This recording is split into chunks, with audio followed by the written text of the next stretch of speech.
That heifer right there just don't even care.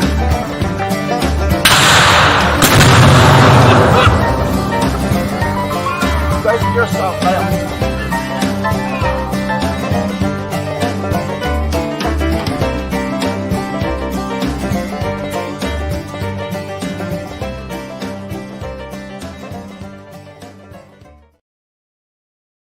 Action. Yeah, What do you say, folks? I knew about it. Appreciate everybody coming in on this Sunday evening. It's kind of another surprise one because we didn't think we were going to be here this evening. Nope. She come in and told me earlier this morning. She said, look, the time has changed.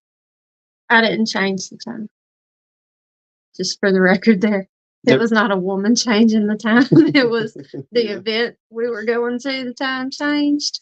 So, And it didn't have anything to do with the actual time change today either. It was just let's just see how complicated we can make it. there was a change in the time.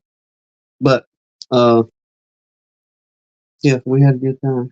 She come in and she said, look, our plan was to go to the rodeo tonight at the fair. That's something me and her do each year together when the fair comes in. We don't get into the whole ride and all that no more, but we do enjoy the old rodeo. And yeah, we did.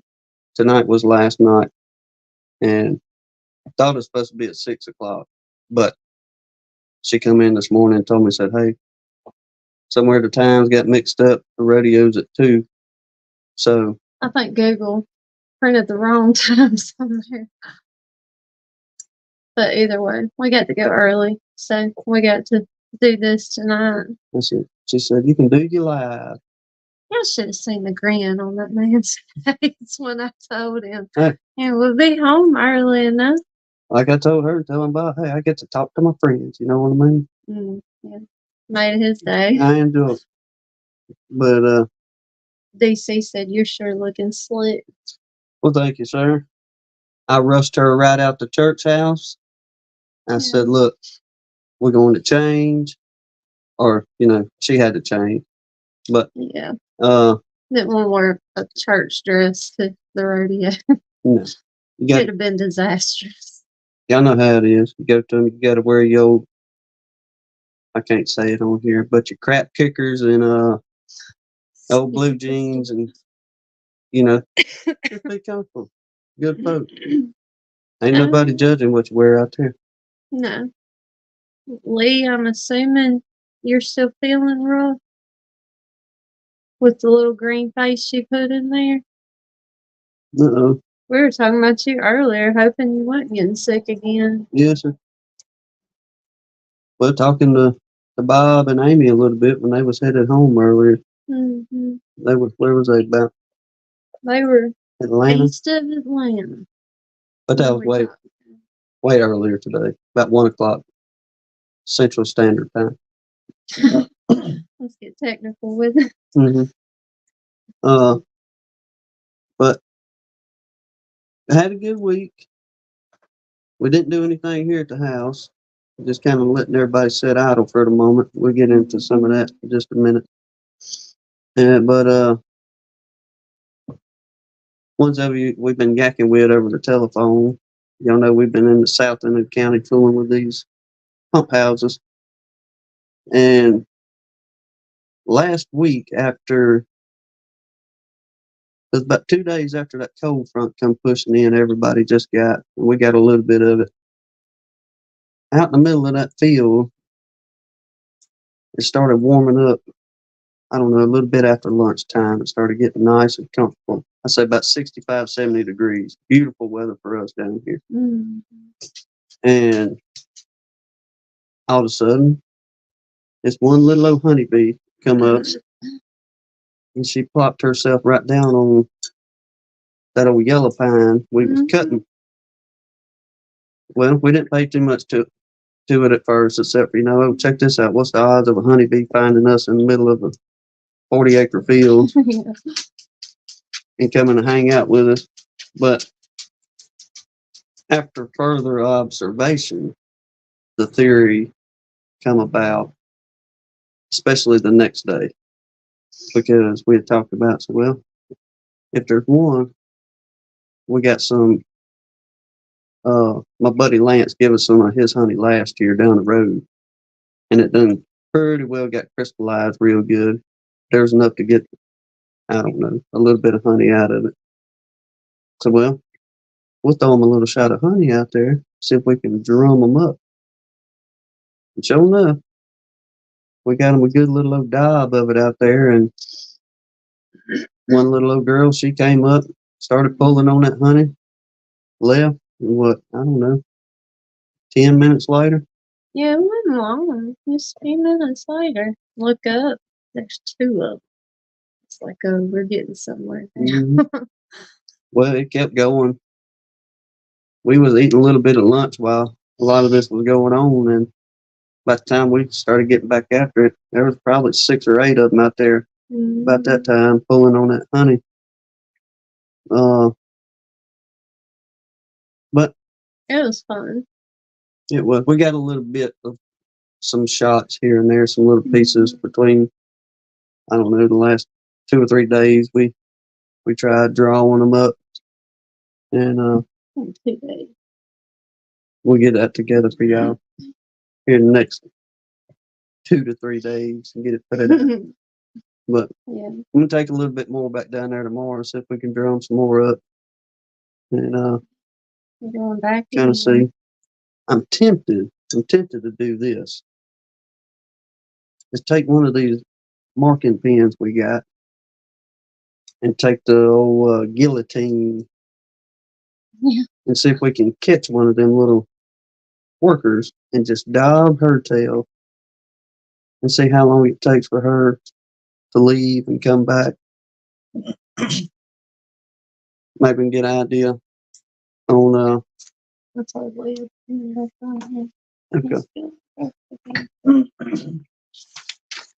Maybe get an idea about how far away that colony is. There's a way to do it. I watched some fella a couple years ago track them honeybees sitting out in the middle of the field, and I don't know, it took him 2 or 3 different tries, but he ended up finding that doggone colony, baiting them bees up. But it's just interesting to us that there was honeybees just popped up where we were working. It was awesome. I was excited. But this is where we got. I started chasing the Bob rabbit. said that's why them pump houses aren't finished. That's it. Yeah, that's it. Yes, You may have a point there. Playing with the bees too much. But I think they was pulling on that propolis to begin with. I mean that pine sap out of them old yellow pines. That was just a theory on it as far as them out there. But then, yeah, we started baiting them up. Ian said, "Good evening, Mr. and Mrs. Gunline." What say, Ian? Appreciate you coming in, man. There's quite a few people coming in now. Bob Walker's in here. Oh, Bob. DC. Hey, we got a kick out of your video. Oh, yeah. DC. Your sugar asteroids. That was pretty good. Well, both of them. We was yakking about this a while ago because she started giggling. I started giggling when you started beating on the block of sugar. Yeah. Bam, bam, bam. I was like, yep, he's got it. Yep. You got a good laugh out of that one than the one you put on this morning, I guess, where you was cutting them. But he didn't say a word, y'all. He pulled out one big old long knife. And I guess he thought to himself, no, this ain't gonna work. Grabbed another one. It was a little bit bigger. Now, then here comes this big old long butchering knife, pretty much, or cutting knife. Yeah, we got some good laughs out of you on your sugar bricks. Not poking fun at you, but I did the same stuff. Bam, yeah, bam. that's exactly what I was thinking when I saw him. I was like, my husband does that, but he's doing it in anger when he does it. Keith Spillman said that was a big knife. Yes, sir. That last one he pulled out of there, I guess he thought to himself, this puppy will do the job. Yeah. That's pretty cool. He said those are my grandpa's butcher knives. No, Ian, it was like 82 this afternoon when we went to the fair. No, definitely not cold. Oh no, Lord, it's a beautiful, beautiful day today Yeah, down here. it was. Perfect, low humidity. We've had what y'all would call a cool snap, but we broke out long johns for Yeah, we sure did. thing, but that's already passed. It only lasted like 2 days. It was really cold for us, but no, nothing y'all would call cold yet. No, no. I tell you, here's how bad we panic down here when they say it's going to freeze. When we was headed down to see Bob and them yesterday, had to stop and add a little bit of water to the coolant, and we go into old Dollar General. Every bit of the antifreeze is gone. Okay, every bit of it is gone. I was like, we really should have thought this through. And it did. They told us it may freeze for an hour, but that's it. You know, by the time the sun gets up, it'll get warm pretty fast. But yeah, Bob's converting it to Celsius. oh yeah, yeah, he said 27 with a whole bunch of exclamation points. Yeah, I have 4 layers of clothes on going to work those days when it was 27 Celsius. Or that may be 80s for Yeah, 27. Yeah. Oh well, yeah, it was. It was. Well, no. It was long sleeves in the morning with the heater going. Then by the time you turn around and come to the house, it was short sleeves with the air conditioner on. And that'll work back and forth until maybe about December, and we'll get on into our cool snaps. All that Canadian air y'all send down here to us. Yeah, he was joking about that. He said, I'm going to call Ian and tell him, man, y'all left the door open. Like, yeah, you can send it back, too. I don't like it this cold. Yeah, your cold air is running loose down here. But a lot of y'all already dealing with the snow. Yeah. But that's why we live down here.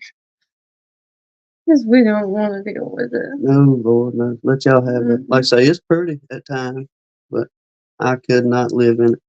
The whole point of just being confined inside the house whenever the front door, there's 4 foot of snow or 5 foot of snow at the front door. I'm one of them ones I got to be outside or something along those lines. But we did go down yesterday, visit with Bob, and met his wonderful wife Amy. Yeah. We had a blast. Yes, we did. We had a blast. Then the short story of it, ended up going to eat a little bit of supper somewhere, and which some of y'all seen Bob's community there, but Dirt Rooster come in and we had supper with them. Elizabeth too. Yep, finally met Miss Elizabeth. Mm-hmm. We met and talked with Dirt Rooster a couple, 3 different times, and boy, we laughed and cut up and just laughed and cut up out there. It was fun though. Like it was really good. We talked bees a little bit. Dirt Rooster, I don't know if you're watching or not, brother, but I know we didn't get to finish up on the detail of your little project you showed us. We're not going to divulge the information on your project, but we like it. We like the graph you got. Yeah, we'll just leave it at that and let you surprise everybody on what you got. But for what it's worth, we like you. Your doings there. DC said, I'm going to get some burlap like you mentioned. Yeah. With just watching him back and forth, it's like their weather, DC's weather is a lot like ours, from what it's showing or what I can get off of his videos. But between whenever we start going into winter before it gets real cold, as we call it, we'll have every morning it'll be foggy and it'll be, 42 degrees with the fog until the sun gets up. and all this kind of stuff. We got all the humidity of moisture, what it's boiling down to. Mm-hmm. And I was telling him, I was reading in, I think it was one of the bee journal things, but back in the old days, people dealing with condensation in their hives up underneath their lids, they would take that old burlap, cut a piece of burlap to fit up underneath the lid, and they would feed on top of the burlap, maybe make a little slit or something where the bees could crawl up and crawl back down. But the burlap absorbs that moisture that comes off the bottom of that lid or anything like that, so it doesn't fall in and on top of your bees. And it helps keep the moisture down inside the colonies there. So, yeah, brother, if you can find you some good old burlap, I sure try it. I'm seriously probably going to do the same thing down here, because I guess if we have a real worry, we try not to get into bees too much during wintertime as it is, except for every once in a while just to see how they're doing. But that results in us popping that lid. And some folks may say, well, Tim, when you say this, it really ain't a low temperature. But, you know, if I went out there and busted that lid at 52 degrees down here, and the inside of that box is 88 degrees, 90 degrees, right there in that little cluster of bees. And, and once we release all that heat, we slap it back down on real quick. The humidity and moisture around here is so bad, even we'll say on good sunshiny days, the humidity is still up. But it's real quick to build that condensation in there. And that's where we was going on, adding that burlap to help reduce any potential of condensation going down in. And that's one of the reasons too, we've got the back of our colonies jacked up 3/4 of an inch on the bottom boards, just to give it that little bit of Run down. yeah, just in case. But yes, sir, try it out. I don't see where to hurt you by no means. That's cool. Brian said up around back in, some coffee shops give away their burlap bags, being used them as smoker fuel. Hey, there you go, DC. Something to check out.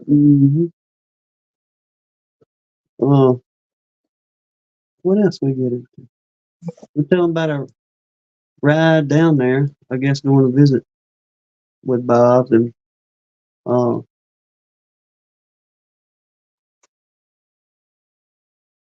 we ended up at the Mississippi Community College, something or another. I guess like a mini auditorium or convention center, if you want to call it. Best way I can explain it. But Bob can tell you what it was. He knows better than we do. We showed up when they was closing the doors. Helped old Bob get everything loaded up in the back of his. Well, that's a fine pickup truck that man got. It was a nice ride. It really was. But it was kind of, we kept calling it Tetris, because we were trying to figure out how to get boxes in there, and he can tell y'all Tuesday on everything he got, but several things that he picked up, it was a matter of how in the world we gonna get this in this pickup truck. But for the most part, we got everything in there, and he's in here. Yeah. Yeah, he said loaded more stuff than I took up there. Yeah. And that's when we went over, got us a little bite to eat. Old Dirt Rooster kind of spooked your mule a little bit last night, didn't he? Dirt Rooster gave me heart attacks in there. I mean, they're playing music and all, and it was pretty loud. There's people everywhere. We're sitting out on the dock, on the water out there. And I mean, I'm focused. Yeah, I'm starving. I'm trying to figure out what I want to order before this waiter comes back. And me and Tim are kind of looking together and talking. And out of nowhere, I just feel this hand on my shoulder. That man, what did he say? Y'all figure out what you want to eat or something? Yeah, he didn't have to stretch far to get both of us. He got her on her shoulder over here and grabbed me on mine. Then that's whenever Stuck his head in between us. I mean, he scared the crap Yeah. out of me. Yeah. And, like I said, we sat down and had some supper. But yeah, James, his sister.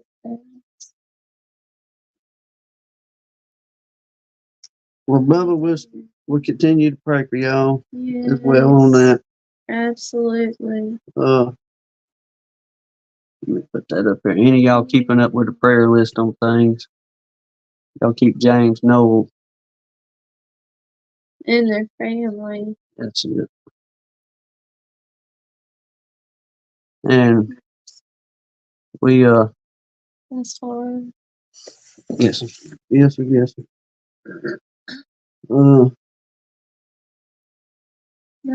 There you go, DC. He sure does. Lord got it in his hand. yeah. Don't make it any easier. We understand that, but we just lean on him.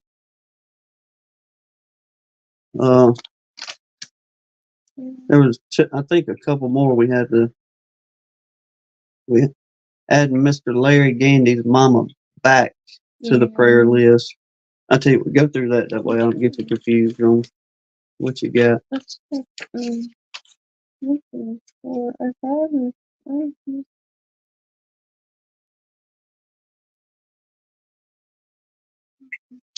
Is it maybe on the piece of paper I do it with? Probably. That's no here. Okay.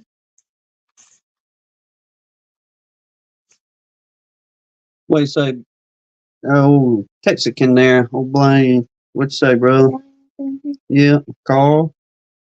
You know, rummage through everybody. Oh, okay, John. I hadn't been keeping up with saying hey to everybody. This is I've been Sarah. kind of sporadic. Yeah, I talked to her. And they did that. I saw Grayson come in, and Carl, and Brett. Yeah, Cajun just came in. Mr. Marks, and he said he's listening. He's got him a 6 point this evening. Apparently, he's putting some meat up. There you Captain. So I told him that's some good eating, Mr. Marks. Putting some meat in the freezer. Yes, sir. We made what we have the other night with deer meat? It was another one of them kind of made up recipes. We call it camp beans. Oh yeah. It's kind of like a different twist on chili, I guess. Yeah, it's just we made it with deer meat. Some good ground deer meat, whatever kind of pork and beans you like. Saute your bell pepper, onion, and garlic together. Get that how you like it. Some honey, brown sugar, and whatever kind of barbecue sauce you like. Brown your meat. Get your sauteed stuff all done and ready. Then, if you can find some good Kaneka sausage, we sent Bob and Amy home with some of that. If y'all ever had Kaneka sausage, buddy, you talk about good stuff. But anyhow, put that in your pot. Add your honey to it till you taste the sweetness.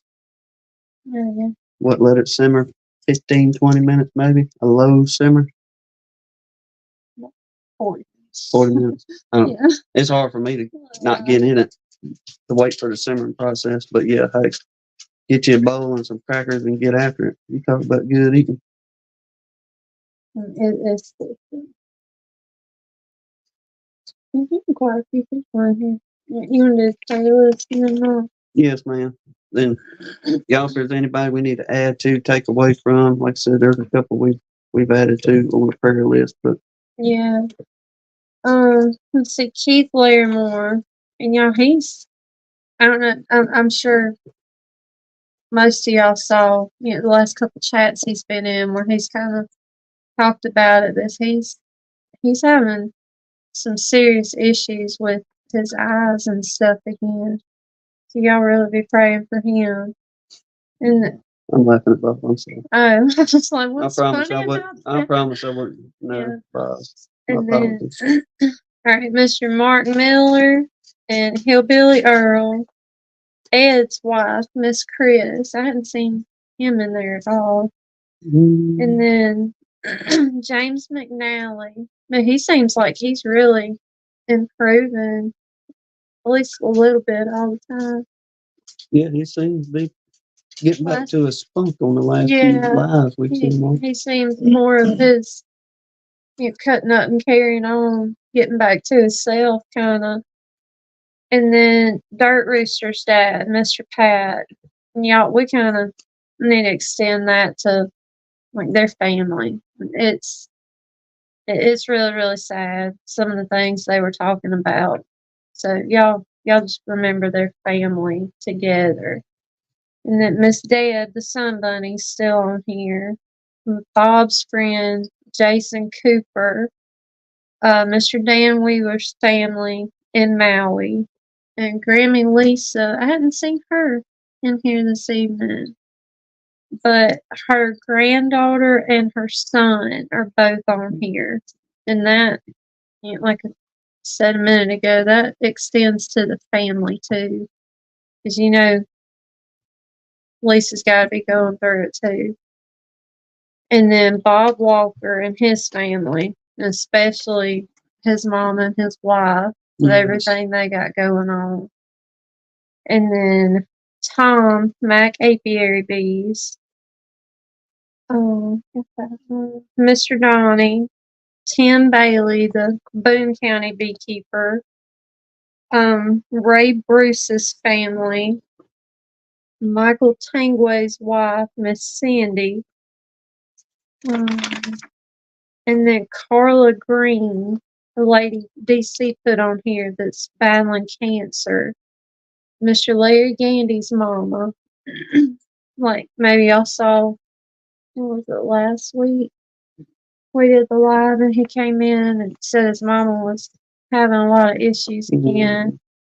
And then all of our troops, and then Brian Hasselhives, his family, they lost his brother a few weeks ago. And DC's parents, they were going through a lot when he was talking. And then James Noel's family, his sister was on here she had been in a coma for a little while, but I get y'all just saw in the chat where she had passed on. So y'all really be praying for his family.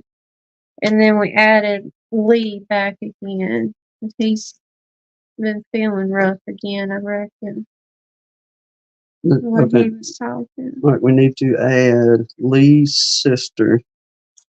He said she is having a kidney removed the Monday after Thanksgiving.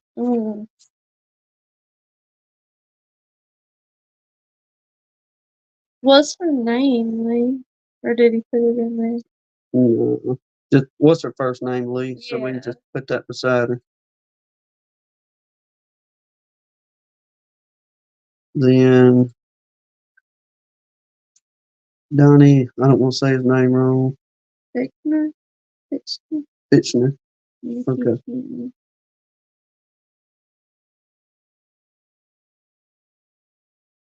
Then I'm sorry. I was reading. Lee has just put the name. Nikki King. No, yeah, I'm trying to find that one. Okay, Donnie's wife was Faye. Yeah. Okay. All right, so Miss LaFay as well.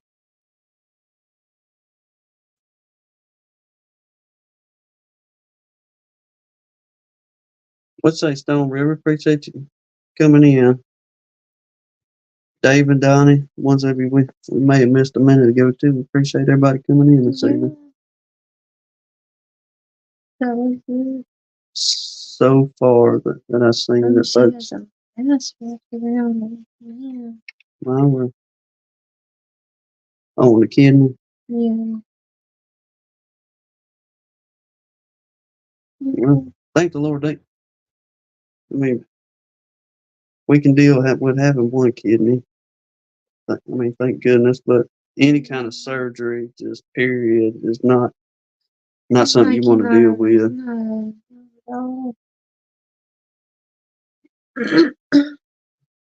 But all right, y'all, we got everybody added in. Like I said, if there's anybody else, we were supposed to add. If we didn't see your email or something, y'all please let us know. That's it. Yeah, I've been trying to stay in the habit of checking them emails y'all send to us and all. So we'll definitely get everybody added.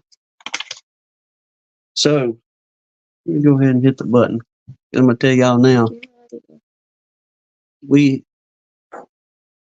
What we say, we've been on the road more this weekend than we have in Like the last year combined.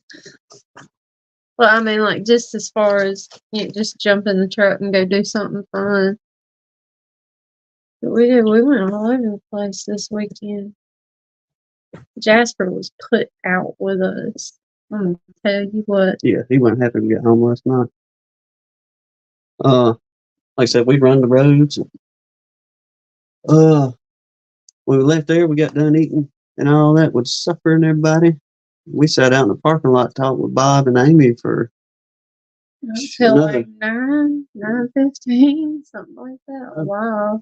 About a good hour and a half, 2 hours. We sat out there and had good fellowship with one another. Just had good conversation. We enjoyed it, Bob. It was nice to meet you in person. I kind of got to feel what everybody says. We talk over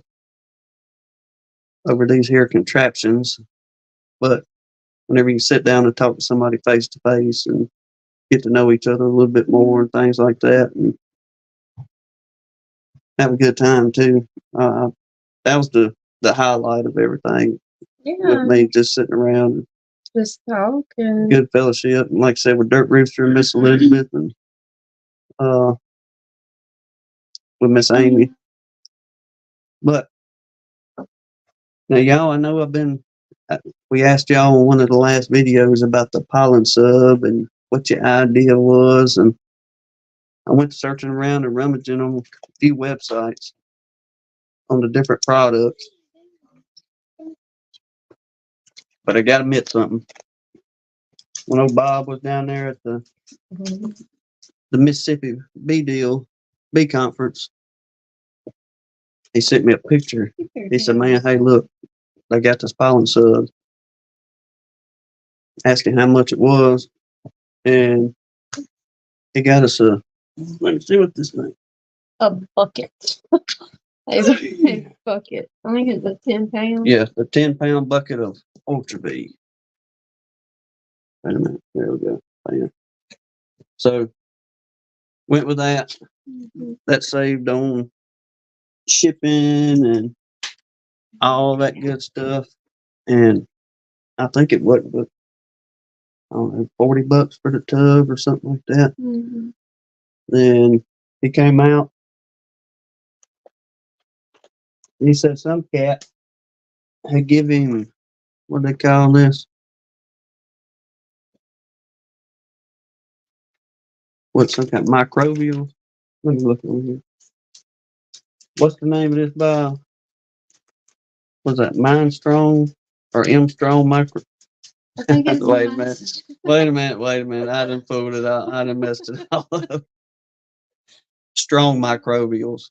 That's what it is. Yeah. Yeah. Yeah. That's the name of the product. Oh, you're so funny, but yes, man. But so funny. After we got the truck loaded and everything, well, when we went in to meet them in the conference, because we told them, said, look, if y'all need some help loading up, we'll just come down whenever y'all close the doors and we'll just help you load up. But Bob hooked us up with the strong microbials, some kind of feed, probiotics, got Apis biologics in it.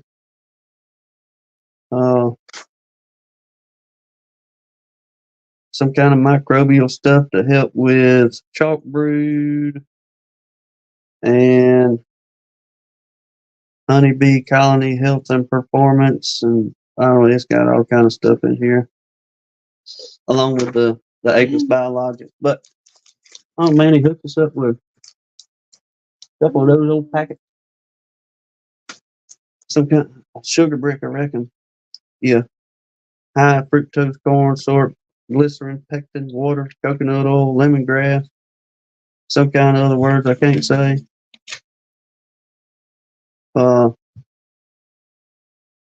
And anyhow, it's supposed to be good for the bees too. Kind of put on a, something like a fondant.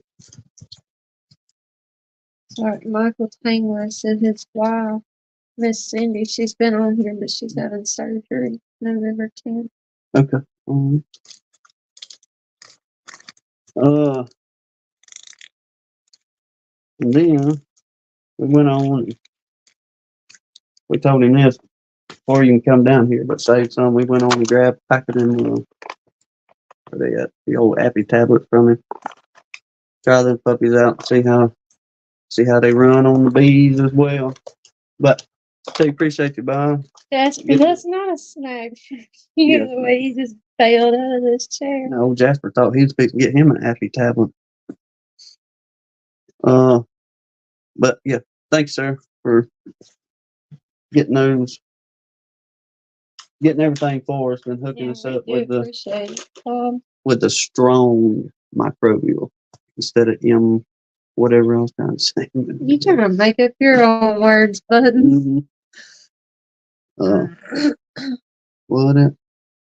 So, y'all, once again, we're going to feed off y'all tonight, whatever subject is in the chat, because I sure didn't look at no bee journal or anything like that to kind of keep the night going. So, it's open. Y'all come in and tell us about it. That sucks. Lee was saying he hopes he's not getting COVID, but weak, nausea, and migraines. That's a bad combination for anybody. Well, there's something going around with whatever I had week before last too, buddy. You talk about, well, I was a sick puppy. Couldn't keep nothing down for one day. I couldn't keep nothing down. Then it turned to fever, went away. Then it got into my sinuses, like a sinus infection. Then kind of, I don't know, it took me 2 or 3 days to get over that low grade fever. And finally, once it broke. But yeah, there's some kind of bug floating around. It's that time of year. But Lord willing, it ain't no flu or no COVID coming on you.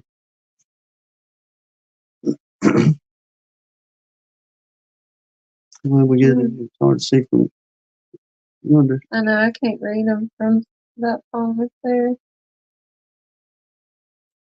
Hey, I will say, Sarah mentions, yes, absolutely, hydrate and honey. Now, about the second day after I could start drinking, I guess, and getting just a little bit on my stomach, when I was getting sick, or had I gotten sick, Hannah went and got all the stuff to make that spiced tea she makes for me. And we mentioned that in one of the last videos, but she makes this spiced tea that helps build your immune system up, and I stay on it all season long, and it does help me, I believe. But anyway, I got sick, and she went and got all the stuff to make it, and I got me a cup of it down, and I told myself, you know what, let me add a little bit of honey to it, because we've added honey to it before, but for my sweetness, it takes a lot. So she just throws the sugar to it, but I added honey to it. And yeah, I'm going to say about 30, 45 minutes. Now, I wasn't no spring chicken by no means, but 30, 45 minutes, I started getting that. My head was clearing up. It wasn't so foggy feeling. I don't know, next 2 or 3 days after that, I hit that stuff pretty hard and kept throwing that honey to it. And it seemed like every time I threw the honey to it, that I felt a little bit better, I guess what I'm trying to say.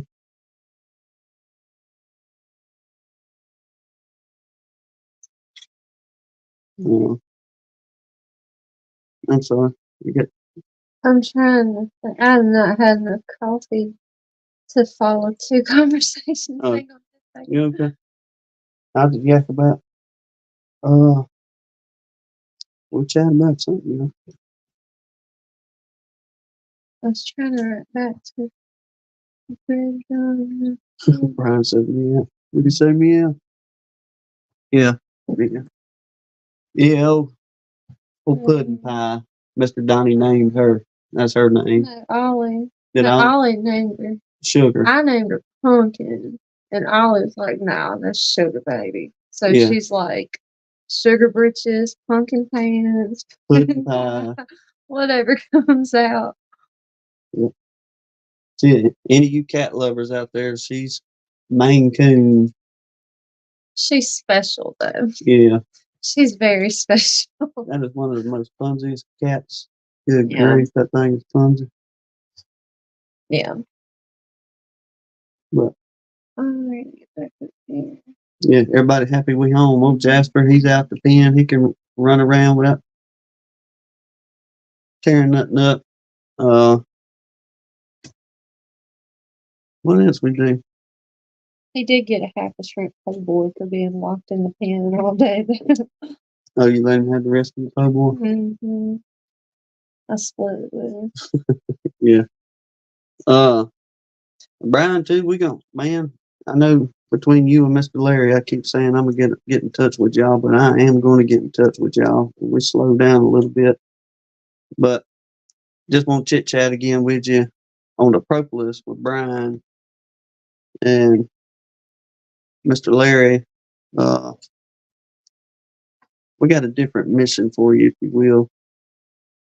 But we'll talk to you. Make sure you want to do it before we announce what the plan is on things. But most definitely gonna holler at y'all. Yeah, too, Brian. They're making that soap.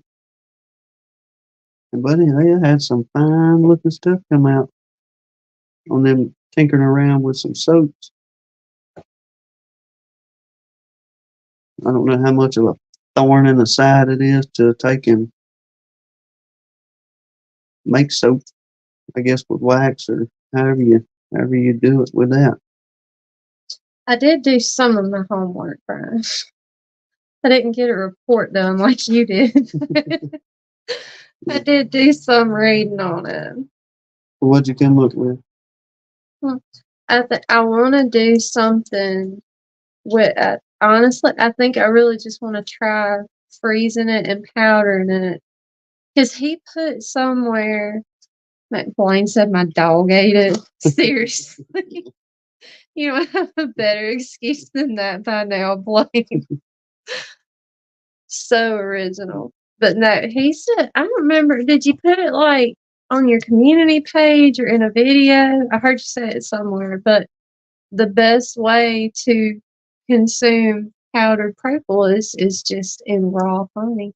I was like, well, stupid. Why didn't you think of that?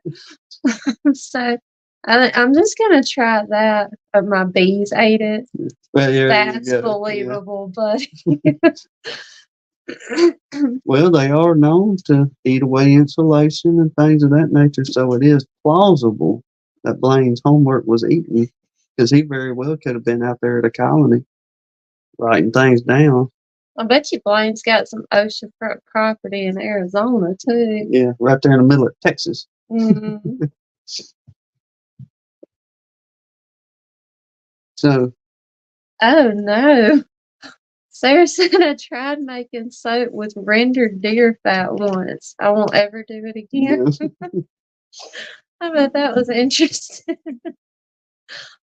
Oh, there's Grammy Lisa.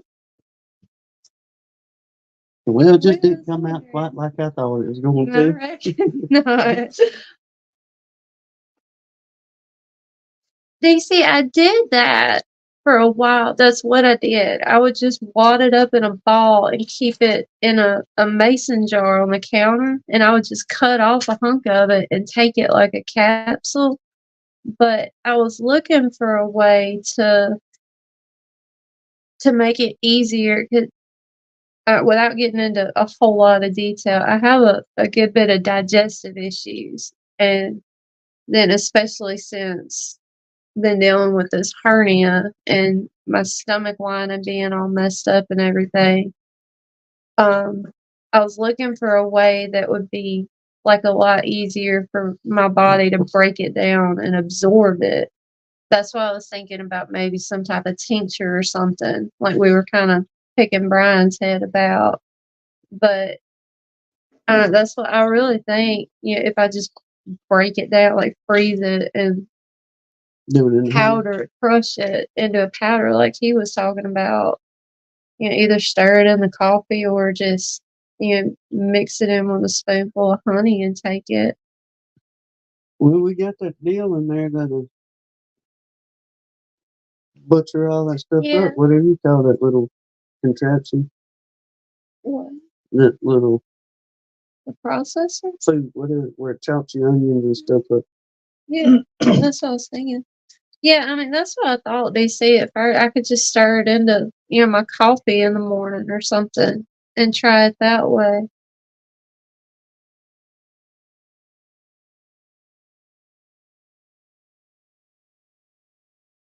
She said the smell of the render and chased everybody out of the house. Yeah. Yeah. One of them crackling situations. Oh, yeah. I don't know, DC. Brian would have to answer. I haven't done it yet. Come on in, Philip. Tell us about it. I would, Have you been at the farm? I would pressure Bob, but I ain't gonna put it on him tonight. I know they've been on the road, and plus two, I know Bob will get excited and want to tell his whole adventure kind of thing. But let him save up for Tuesday night during there. Mm-hmm. They had a good time. He'll be able to show his pictures and different things like that. Yeah, I don't think he posted a whole lot of videos. Mm. Well, they just kind of took it easy, I guess, the way they were talking, which it really sounded like they both needed a break really, really bad. Well, too, we done a little intro when we left the house. We got, I don't know, 4 or 5 miles down the road, done a little intro. And we was going to do like little segments of different parts coming in over there to meet Bob and Amy. And we done a little bit of here, and the color change. What little bit we got is like 5 trees changing colors down here. And everything else is just still between some sort of evergreen or blasted oaks. Them oaks, they won't turn until spring when the new growth comes on. But then we did a little bit we stopped at the beach. We left a little bit early so we can hang out on the old Biloxi beach down there. And we did a little bit of filming on that. Got the old lighthouse sit right there in the middle of the highway. Man, that old home behind that lighthouse. I don't know if any of y'all ever seen it or anything, but it was gorgeous. I mean, blew me away seeing that old house. Oh, it's some beautiful home down there. Yeah, You got the old Jefferson Davis place down there. It's real pretty. But add it to bread mix. Hey, I mean, that's a really good thought, DC. See what Brian thinks about that. to a bread mix. Well, DC was asking you, will it get gummy again after you powder it? And Brian was saying just powder it as you use it. He said he powdered a bunch at once one time and it solidified into a cake and he had to redo it. But DC was saying, well, could you add it to cakes and stuff or bread mix? Probably could. I don't see why not. What was on Blaine? Yes, sir, she did, Mr. Joseph. She sure did. Oh, Katrina Got a number on the coast. The Louisiana Gulf Coast and the Mississippi Gulf Coast. Yeah. Showing, I mean, we got, don't get me wrong, we got it bad over here, but Louisiana, Mississippi, Nothing like what they did. yeah, They got the worst of it. the black eye, if you will, had every bit of Katrina. There was something Blaine. There we go, Blaine. Any of y'all doing any pollen? If so, do you dehydrate it or how do you preserve it? Well, we ain't had much of a nothing. That's what we was talking dirt rooster. And that was one of our conversations last night. During supper, Bob, dirt rooster and all, just man, it wasn't a good season for much of nothing down here for us.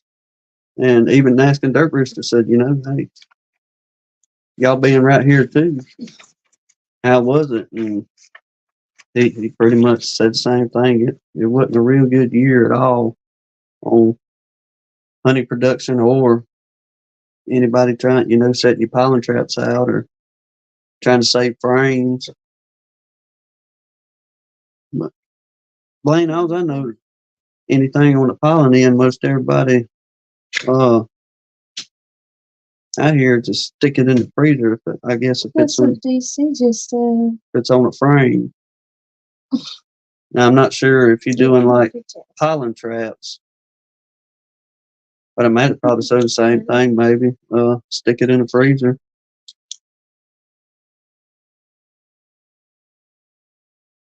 Like Brian says he'd never tried baking with it in flour. Mm-hmm.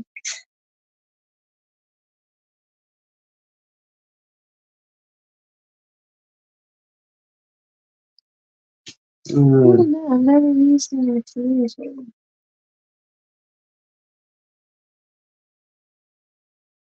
Let's see. Like DC saying to freeze it, then you'll need to dry it or to mold.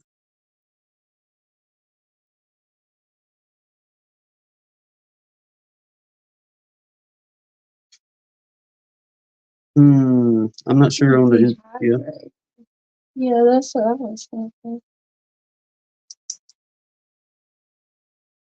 There we go. Yeah, probably dehydrated, brother. But I say, if I had a dog in the hunt, that's where I'd go. Dry it out good as in that dehydrator. Maybe set it on low. Let it go for a good little while. If you got one of them, what you call it, them old vacuum sealers, vacuum sealant, where no air can get to it, maybe. But I will say, I don't know if anybody's ever done this, but we picked up on this on some of them doggone beetle situations we have where colony would go. But I don't know if anybody's ever paid attention. But that one little cell, little pieces of that pollen would, like whole pieces, whatever was in that packed in that cell, that one whole chunk would fall out of there. But you remember some of them? What was it last year? Whenever it was that was happening, whenever we was cleaning up, and we take them little pieces of pollen. Oh yeah. And you could see the different layer of it was colors. wild. It was so cool. We tried to get pictures of it, but it was so small. We don't have a camera that fancy. We couldn't get the distinct layers in it, but you could see it clearly. Oh yeah, like an orange, then you see a yellow, just like you would see like in a layer in the soil, the different colors in it. But yeah, it's pretty interesting. If you ever pop you a little piece out and check it out, if your mind ever wanders that way, that's just one of them crazy things. My mind drift off into something like this. What's that look like in there? Oh, it was cool though.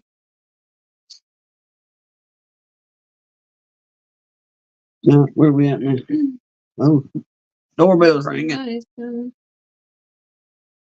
Well there. Not this Bob Walker. Long time no see, y'all. What do you say, stranger? About 24 hours ago, we was That's parting what I'm ways. thinking, man. We ain't seen you in a while, Bob. I know I've been hiding down in the backwoods of Mississippi. Man, it was a great time. Had a great time with y'all. Yes, we did. These people are genuine. Sorry, wrong way. These people are genuine people, y'all. They are exactly how they look on YouTube. Except Tim cleans up better for church. No, I'm just kidding. Yeah. Well, I mean, that is the only day I'll go in there. Usually, either Saturday evening or get up early Sunday That's why morning. Anna makes you go to church, so you take that once a week shower you deserve. Yes, sir. That's just the silver lining, Bob. Man, tell you what, next year you guys got to go to the stream. Look, we're gonna raid you. I shared it on my stream, Oh, yeah? and I said, let's raid the gun line. Well, y'all come on in. Y'all tell us about it. Yeah, we're ready. Yes, sir. Let me get that. Well, that puppy is grilled. I'm gonna tell you what. When you go to these B shows, There we go. these meetings, not only do you get to meet a bunch of great people that are like-minded. For the most part, there's always the outlier, but for the most part, you meet like-minded people, and if you need anything for your bee yard, you can just about find it. I mean, Man Lake was there, Rossman Apiaries was there, Daydant was there. Tim called me up. He says, "Hey, get me one of them buckets of pollen sub, and I'll get you back when I get there." And then Tim and Hannah drove 2 hours to help me load my truck. Hang out. Yeah, they hang out too. That was the main gig. The main gig was the hangout, but I got free labor out of it, so it was good. I will say I thought it was pretty interesting seeing some of them people bringing, their products out and things like that whenever we got there.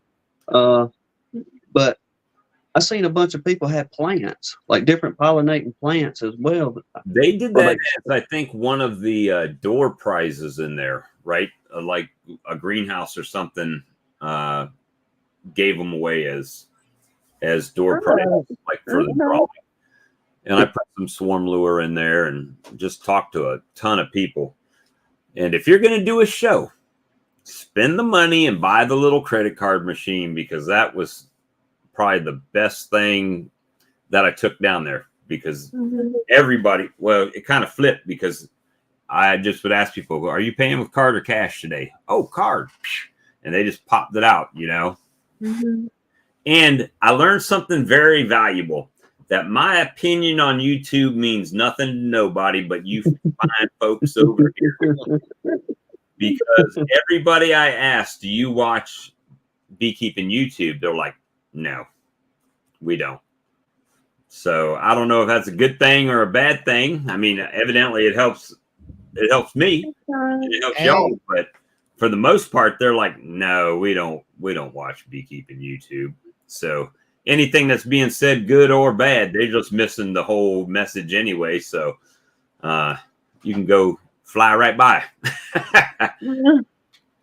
And we're sitting there, and I was talking to this guy that I think he said he had 1,200 colonies, and he's like, well, when I got it up to like 500 colonies, I was making as much from my bees as I was on my day job.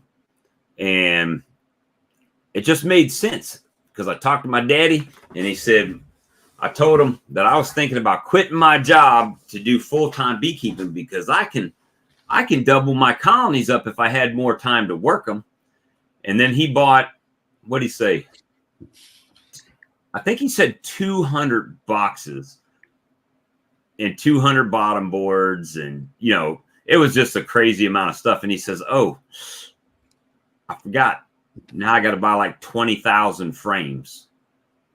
And it was something, it was an absurd number of frames. And he's like, you know, that's like $40,000 he had to drop just to buy the frames to go in the boxes to fill them up. So sometimes when I hear those stories, I'm like, man, you know what? 50 colonies is good. 70 colonies is gonna stay right here where I'm at, you know. So that it's insane, the number. You just don't think about it in that, right? So let's say you go from 500 to 1,000 colonies and you buy 500 boxes, 500 bottoms, 500 tops, or you're just using pallets. Let's even take the bottom boards away, but you got to have the pallets, right?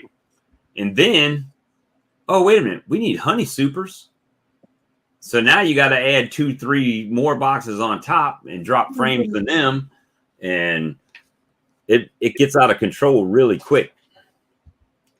So, but I mean, I was surprised how many people were coming by. I've got 1,000 hives. I got 1,500 hives. I got 12 hives, and that was impressive. But the thing is that gentleman that I was just talking about, he was one of the most genuine people that says it doesn't matter if you've got 1 colony or 1,500. We're all beekeepers.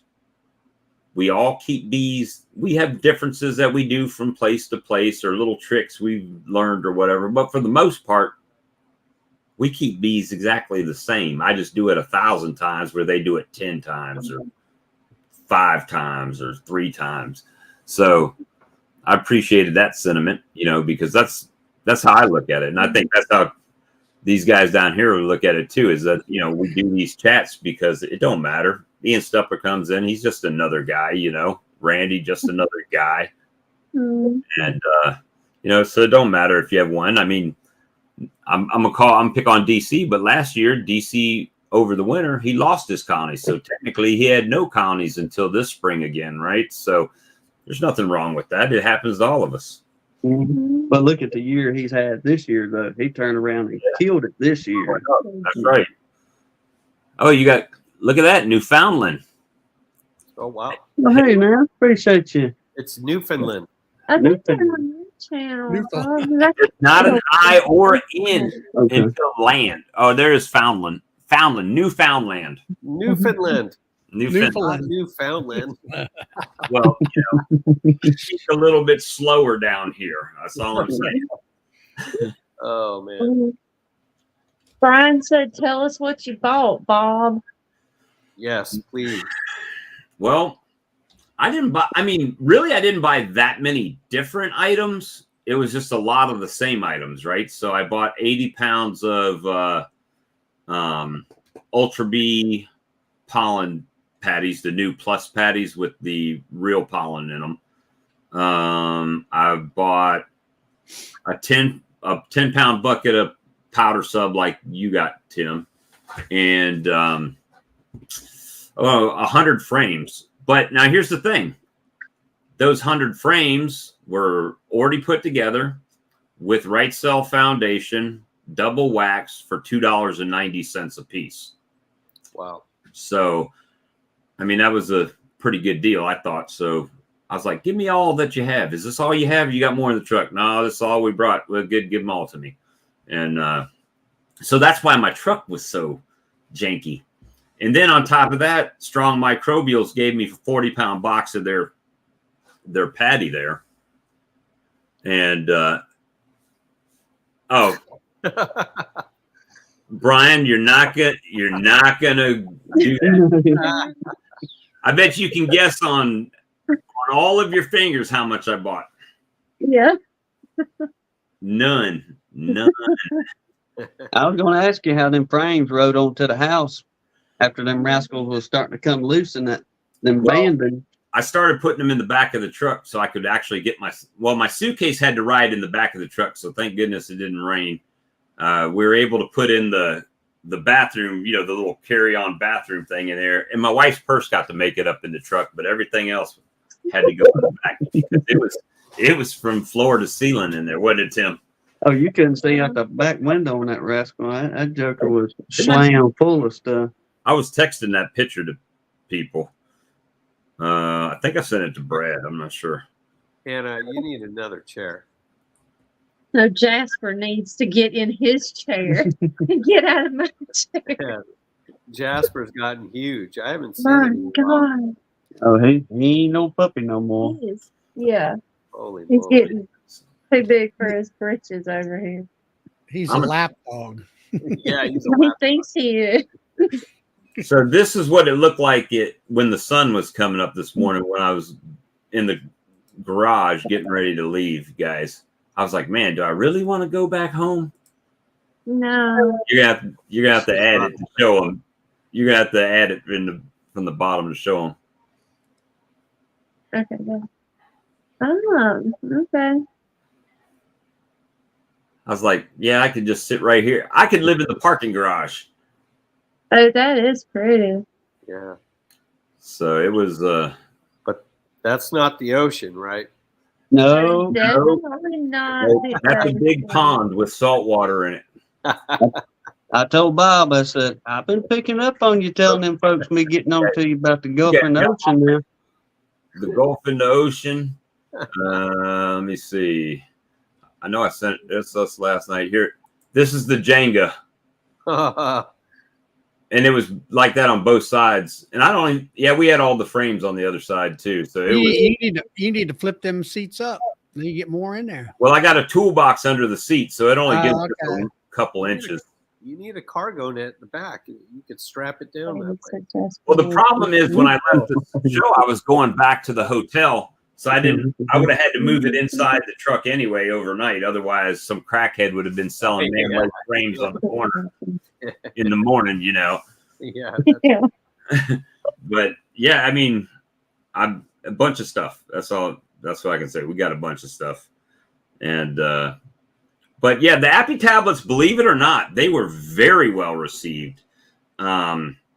Especially when they saw a little bit of mite drop. And the way I explained it was, so I've actually cleared my throat. Sorry. yeah, I kind of had a, What was your line? my line was, I'm not telling you to not mite treat, but this is an excellent way to control the mites after you've treated. Mm. So it, I mean, and people up there were like, well, how much is a pallet?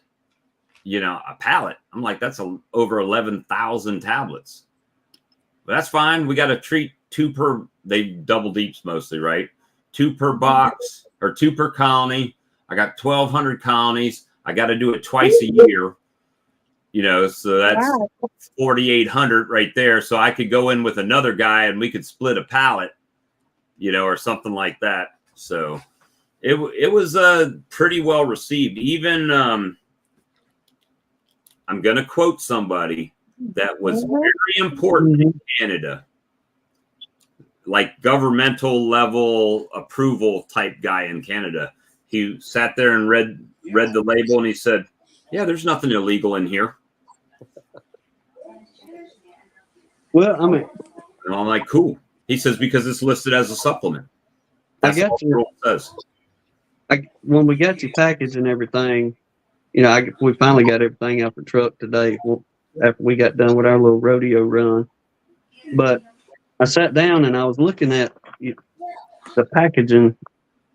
Y'all probably can't tell much of it, but you know, on the front of it, it says Appy tablet, all natural formula, contains vitamins, minerals, and amino acids, enriched with all natural essential oils and pure sugar, supports honeybee health and vitality, promotes colony strength and well-being, integrated pest management aid.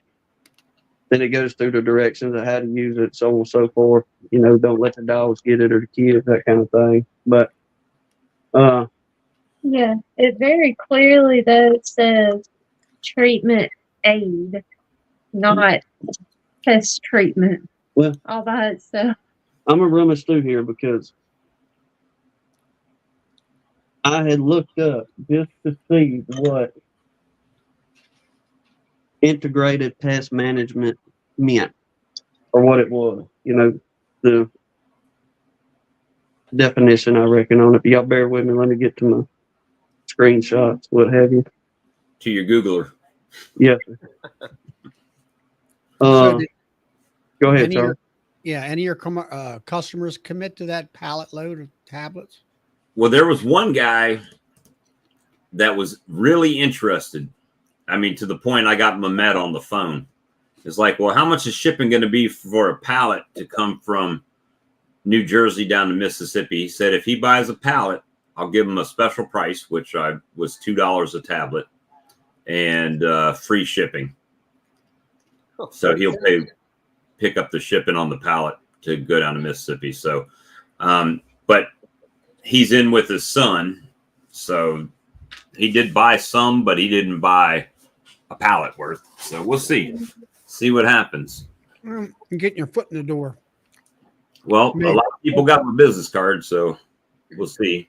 And then I took over my remnants of Apis with me to the show and set them there.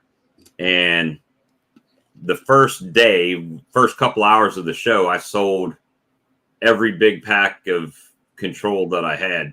And then I had a guy call me on the ride home, say, hey, where can I find this? Because every website that it says on the stream, they don't have it.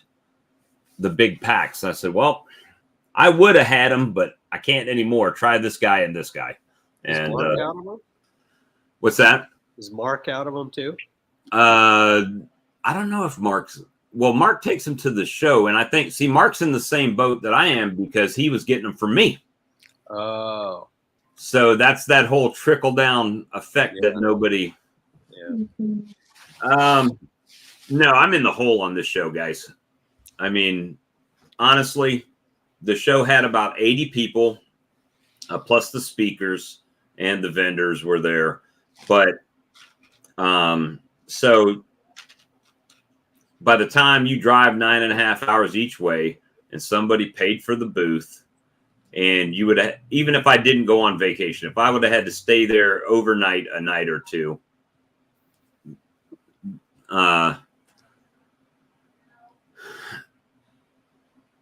okay, so he says he does have some big packs. Mark does. So, but it is like a trickle down effect at this point. So I guess they're still trying to iron out that supply chain deal, but is what it is. My thing is, I didn't have enough to supply one of those guys if they were going to a show, right? I didn't have enough here to do that. So it's like, well, go ahead and sell what I've got. Yeah, that's what Ricky said. It's hard to make money at the shows. Now, Strong Microbials, they did a fine job over there. Those big guys are buying cases and cases and cases of those fondant patties with the Apis in them. So, and they're talking real loud in there. Sorry, but the it was. They were expecting more people, but here I think, and we were talking about this, guys, a little bit, that the problem I find with, just from what I experienced, was there's that disconnect, right?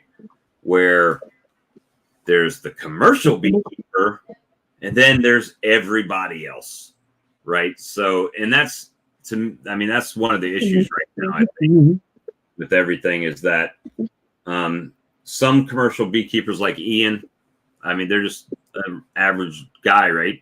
No big head or anything. Well, he's got a big head, but not the big head that we're talking about, because I know he's listening. But it's one of those things to where I think a lot of people forget where they come from. Does that make sense? Mm-hmm. You know what I'm talking about? We all start with 1 or 2 colonies, and at some point we make the leap to sideliner and then to commercial, or and then you define what commercial is, right? So someone in Canada could probably produce as much honey as these guys are with less than half of the colonies, right? Mm-hmm. So what is commercial at that point? So I'm not downgrading anybody for the amount of hives that they have in their their operations. In case anybody's happened to be listening that was at the show, it's not one of those things. It's just that, you know, for some reason, once you hit the big C word over there, then it's like, oh, well, I'm a better than or a greater than, right? The greater than sign everybody else that's not to that point, right? But it's one of those things to where I think it doesn't matter to me. I do as many bees as I can do with the schedule and lifestyle that I have, right? So maybe I can't be 1,000 hive guy because I don't have thousands of acres to put honeybees on, right? So I'm limited in whatever aspect that is. I mean, just what was we talking about the other night? Putting them 1,000 hives in your backyard. Yeah. With Hey, Randy. Mr. Randy, does that make me a backyard beekeeper or commercial that's it. beekeeper?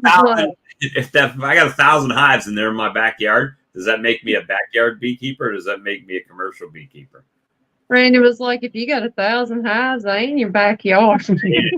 Well, they'd be in my backyard. I'm too lazy to drive anywhere. Philip, what's going on? You come in and don't say a word. Unusual. Are you feeling okay, sir? Yes, I'm fine. I was muted. It took me forever. You know, I got here and unloaded a few things, and then I couldn't get in because Tim's got the, Buttons over there's got like the super security I had to go through to get in. Yeah. Do a 2-step verification to make sure it was me. Seriously? Pulled out the Google Authenticator. Yeah. Yeah, I had to do all that stuff. But anyway, so yeah, I don't, and then when I came in, they were loaded up. We had the panel up here, so That's what I told him. I was like, it's a full house tonight. Thank you. I Hey, didn't we feel like I appreciate needed you. to add anything really. I'm just running my mouth, filling air. That's it. Yeah. What's happening in Texas? Well, I went down to the farm. It was a short trip because we had market on Saturday morning. So we did introduce a few new products. I don't know if I can show them here. There's see if I can get that close enough. How do I do this? There we go. We're going to make you big. Yeah, There we go. there it is. So that's a wood sealer. It's really easy. It's 4 parts mineral oil and 1 part beeswax. It's in a little container. And then we did our lip balms in tins. Let me see if I can do this like that. So small. Oh, no. Kind of like a Carmex can almost. Yeah. So yeah, we did that. That was the peppermint one. This is the natural one. Mm-hmm. I wonder what would happen if you took one of those tins and added black dye to it. Would you be able to polish your shoes with them? I mean, that's a legit thing. I mean, shoe polish. What is it? Yeah. Well, I was looking at when I was making this. I was kind of wanting a leather conditioner, but the ones that I'm seeing people make have quite a few different things with them. This was stuff I already had. I already had some food grade mineral oil. People use this for their cutting boards. Right. Oh, yeah. But yeah, we had a really good day at the market. But people are still buying the tubes of. I think Brian said that he had better luck with the tins, but we're having better luck with our tubes. So now our tubes are $4 and our tins are $6. But Brian says to make the tin green colored to match the product. green. You could probably buy a green metal tin. Green. I don't know. My product's not green. But mint. The mint. The mint, see? Oh. Green. I got you. The peppermint. I use red for peppermint. What's this one? Mint. This is a blue mint for some reason. Peppermint's red, right? That's one. Technically, it's red and white. Peppermint candies are red and white. Yeah. Mint green. Spearmint. We'll say spearmint green. Experiment. There we go. Please come. Green experiment And flavor. we put these out, these dippers. and sold them for $1.50 and sold quite a few of these. I wish I'd had these out all year because these cost me Yeah. like 25 cents and I sold them for $1.50. Oh, that's nice. Yo, there we go. I got you up there now. Yeah. So I'm putting it down. You can quit pushing the Okay. button. Let me quit pushing buttons. Hey, Joseph. Hey, Joey. Hey, how y'all doing? Good, good. I saw your video. Thanks for the tag on that. Yeah, So, I didn't know if you got it yet or not. oh yeah, I got it. I saw this when I was riding. I had my phone in one hand, listening to YouTube on the stereo as I was coming down the road. My wife was snoring, so I had to turn something up to listen to her. Hey, Brian's commenting down there. Yes, I am stalking you, Brian. But I'll never be half the man you are. But especially when it comes to the. But here, let me show you this guy. This is our gift package, though. It's not Flower Street Farms, but This is not Flower Street. Oh, looks good. Did you make those boxes or did you find them somewhere online? I made the boxes. It's got some of Sophie's earrings in it. See there? Yeah, he used all that scrap lumber he has. Oh, those Exactly. are cute. There you go. Exactly. Yeah, that's the double. That's the double honey one there. And I got let's see. I got one for if you do 3 jars. I got a big one. And I got one for 1 jar. I don't remember where I put it. Oh well. A smaller one for 1 jar. Oh, here it is. Here's the 1 jar box. Yes, I just take the scrap wood that's left over from building beehives and make these real quick. Awesome. There you go. Hey, save that. However much at the Walmart's buying them little boxes Yeah. like that to put it in. Mm-hmm. Well, how about you, Todd? What's happening up there in California way? Not much. Kind of in a holding pattern, just doing my checks, which are going very well, and then thinking of ways to sell honey. Well, I'm not making regular honey. I'm making flavored honeys. So you're addicted to that now because they sell really well. I'm going to add chocolate and cheesecake to my menu. Ooh, that sounds pretty doggone good. Yeah, and then I'm going to make. Excuse me a second. I'm going to make a garlic infused honey, and then I'm also going to make a hot honey. Mhm. So that's about it. There's not much more going on. So what can you tell us about them mite treatments? Not much. I mean, they're working good for me. So that's. What can you tell them? What can you tell us about the non-mite treatment that you're using? You know what? I'm using a supplement, and there is a component to it that may or may not help. I don't know. But all I know is what I wash, and so I do that. Everything's working good. You're killing us. Give us some numbers. Real numbers. No, I'm not going to give. Well, I washed a couple today that were zeros, and one had a 1 and one had a 2. But the big thing for me is that they're calm and they're brooding up right now.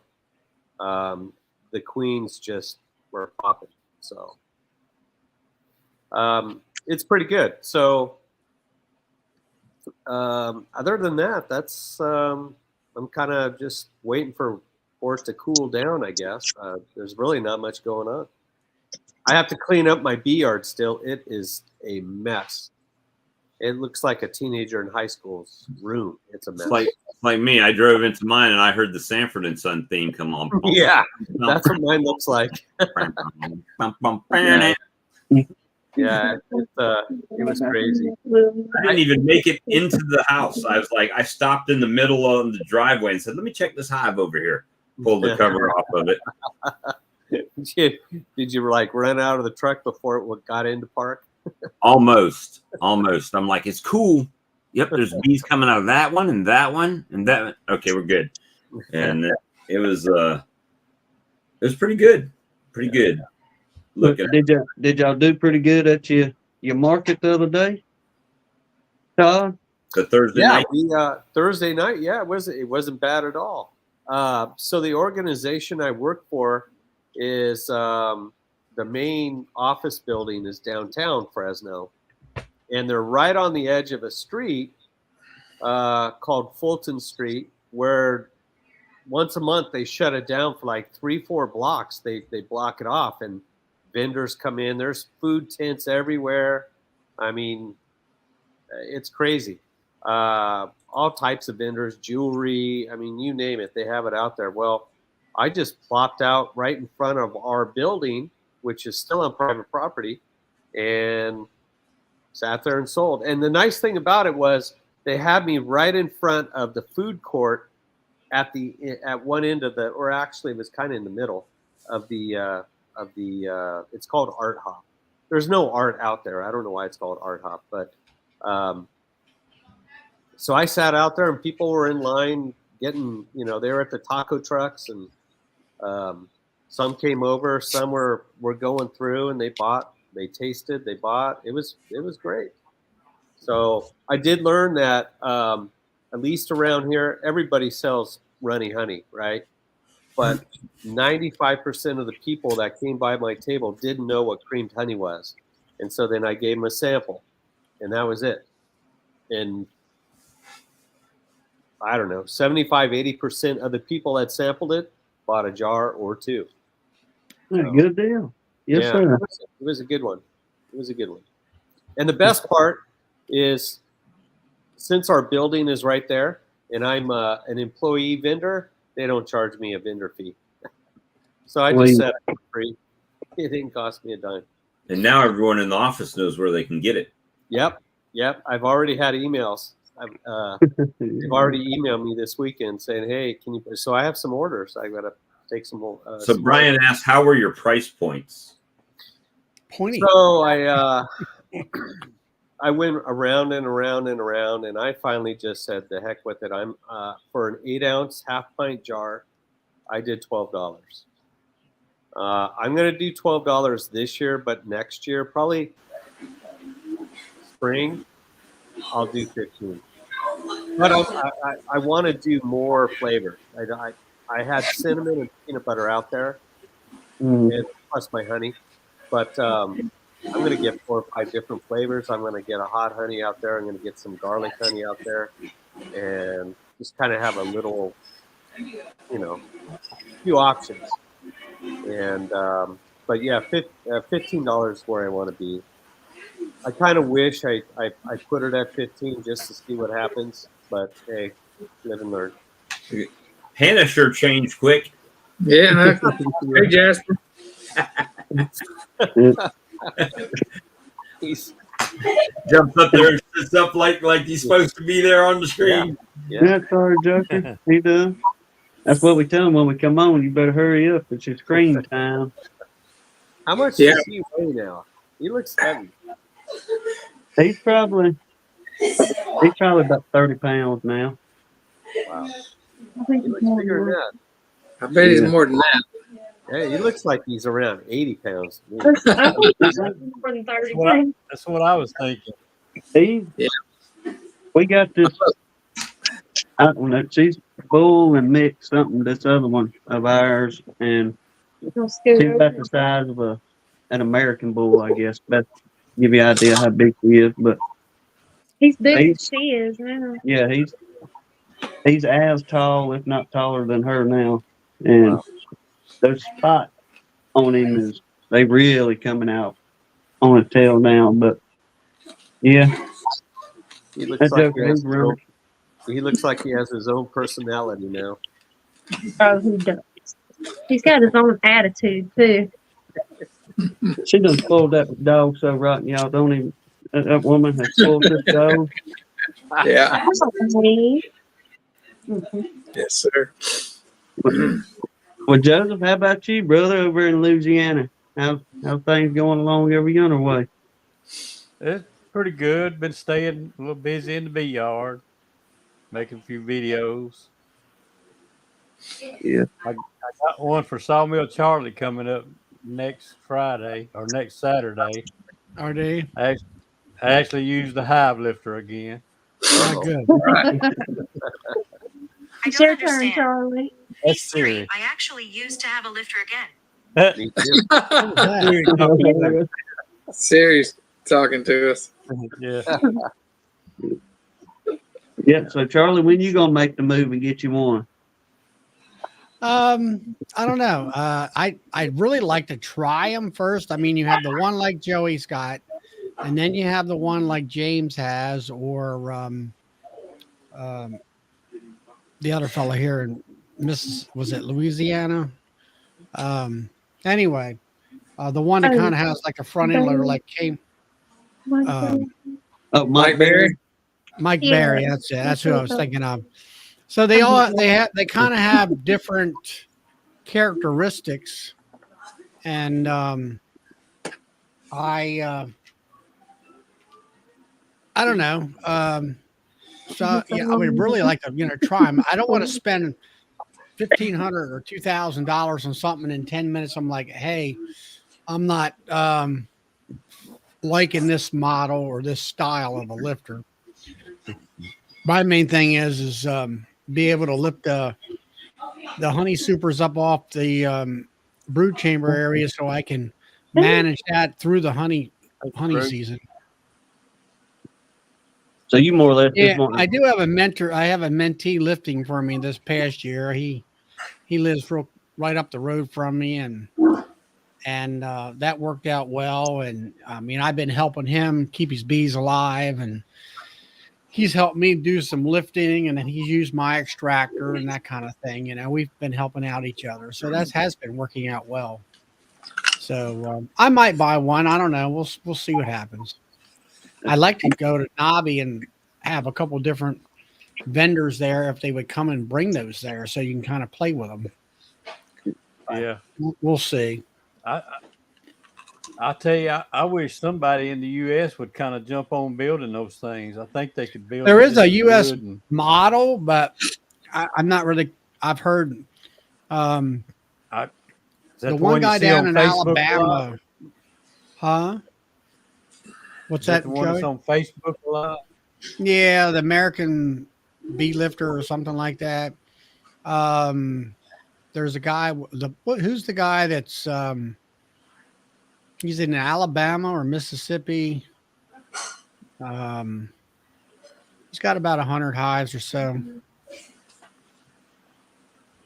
Mhm. I don't know who that is. I need the B3 lifter. That's what I do with mine.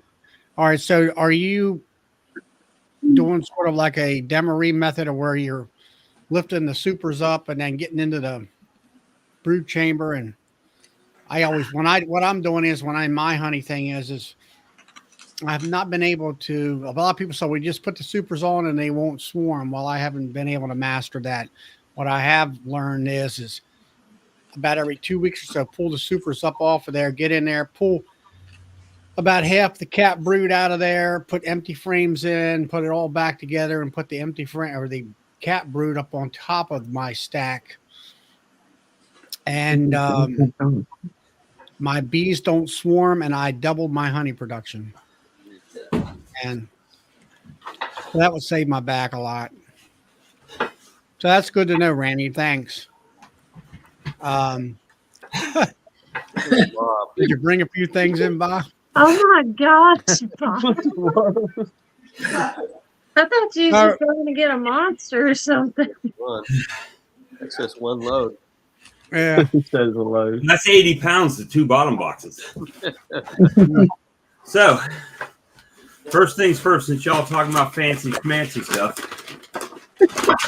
We're actually talking about high lifting. If I can catch my old breath here.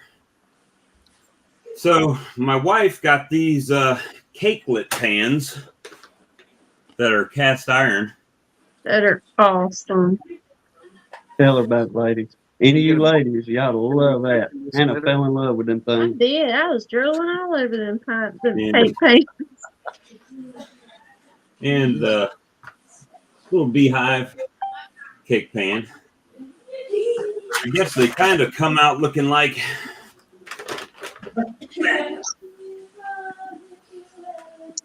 So she got these from Date Ant. At least their guy there. And then what else I got here? 80 pounds of hate. That's what I got.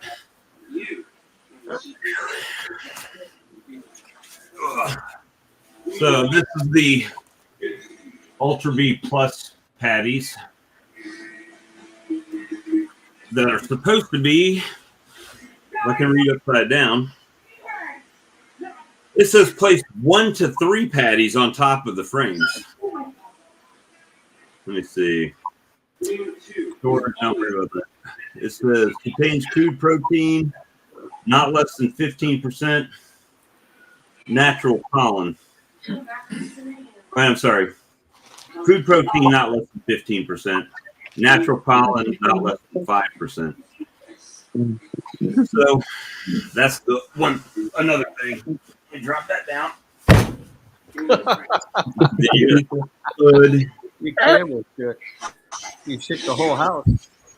Yeah, I've got 2 cases of those. And this I'm going to have to cut open, which Tim got a couple of these. Free O charge. Yes, we're gonna try to stick them out probably sometime the next day or two. Get them on there and see how they go with them. I'm probably going to hate the fact that I opened these right now, but Oh, boy. because it's much easier to carry them when they're closed, right?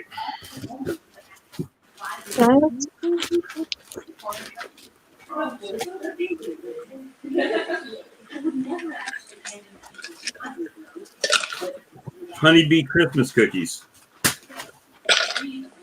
So that's the for DFM strong microbial. Smells good. That's a fondant, right? That is a fondant patty with Apis biologicus in it. Somewhere on this You just Yum. ate that.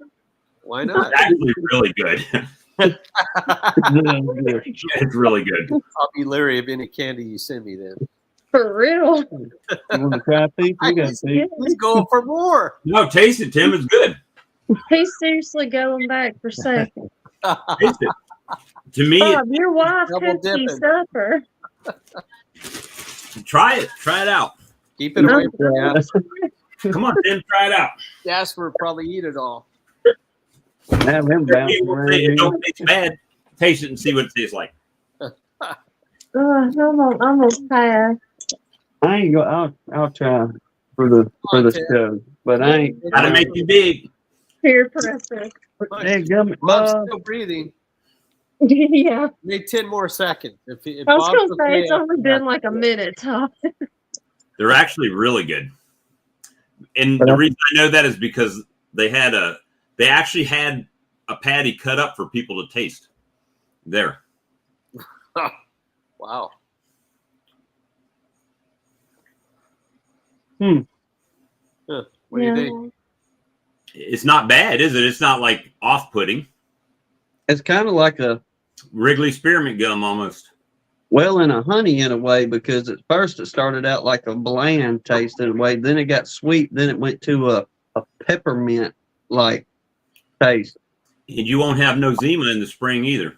Mm-mm. I'm as a supplement, it doesn't taste bad, so I could see where the bees would eat it. Yeah. Yeah, it doesn't taste bad at all. Go ahead, Hannah. Go, Huh? Hannah. Go, Hannah. I'm gonna Look at- stick with look at coffee. Jasper's on point. He looks like he wants to He try. is. Can I have a piece, Daddy?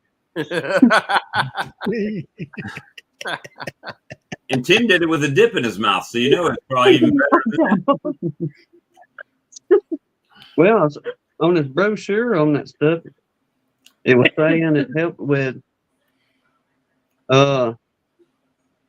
working combination to absorb nutrients, reduces stress to inhibit pathogens such as some kind of larvae, the agent of American foul brood, molds, and fungi like chalk brood. Look, you're going to be all cleaned up by Christmas. Your salt bread's I already gonna feel do less fine, Get rid of that tapeworm. man. And you'll be less stressful. Maybe going to work. DC said there's nothing in them that's not okay for a human. A He lot might make you sick, but might lay more eggs. Well, it tastes yeah.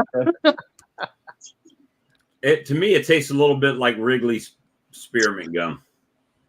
Yeah, it was weird how it went through. Well, to me, it went through that. It I went. don't know, different levels of taste on. It went from stuff. Copenhagen to sweet to mint, back to sweet again. Mhm.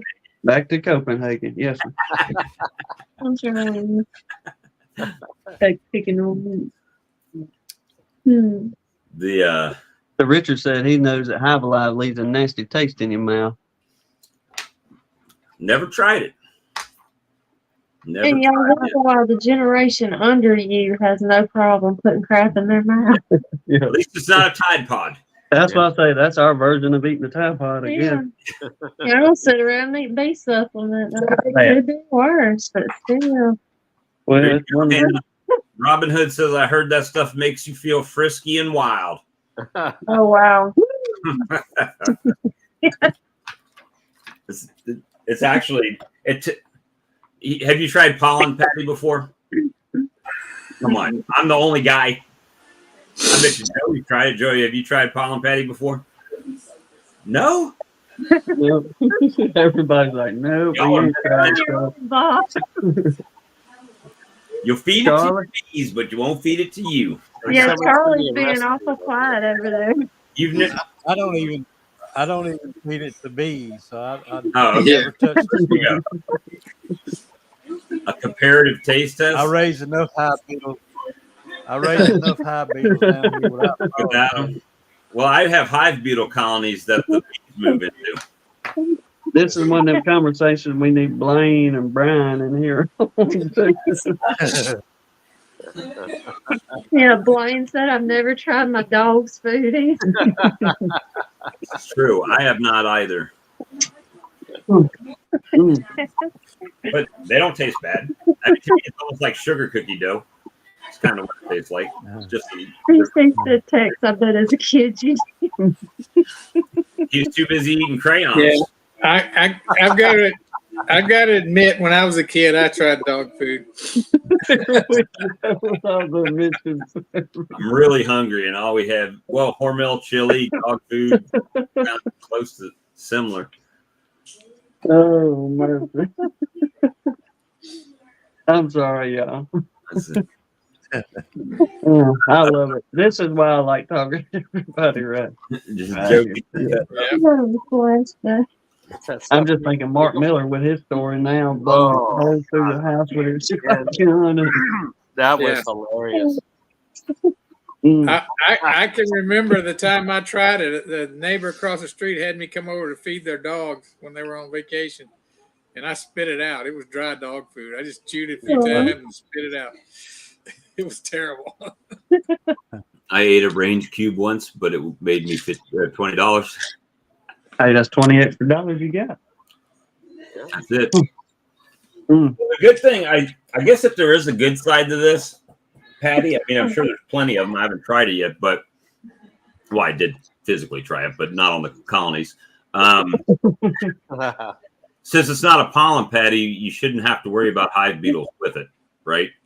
So we'll see though. We will see. Brian said you could do blind taste tests at conferences. They literally had a plate out with cut up sections of that patty on it for people that wanted to taste it. What's it taste like?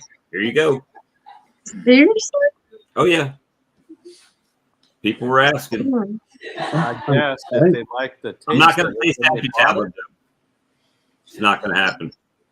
That's just like my honey stand. You got to taste it before you buy it.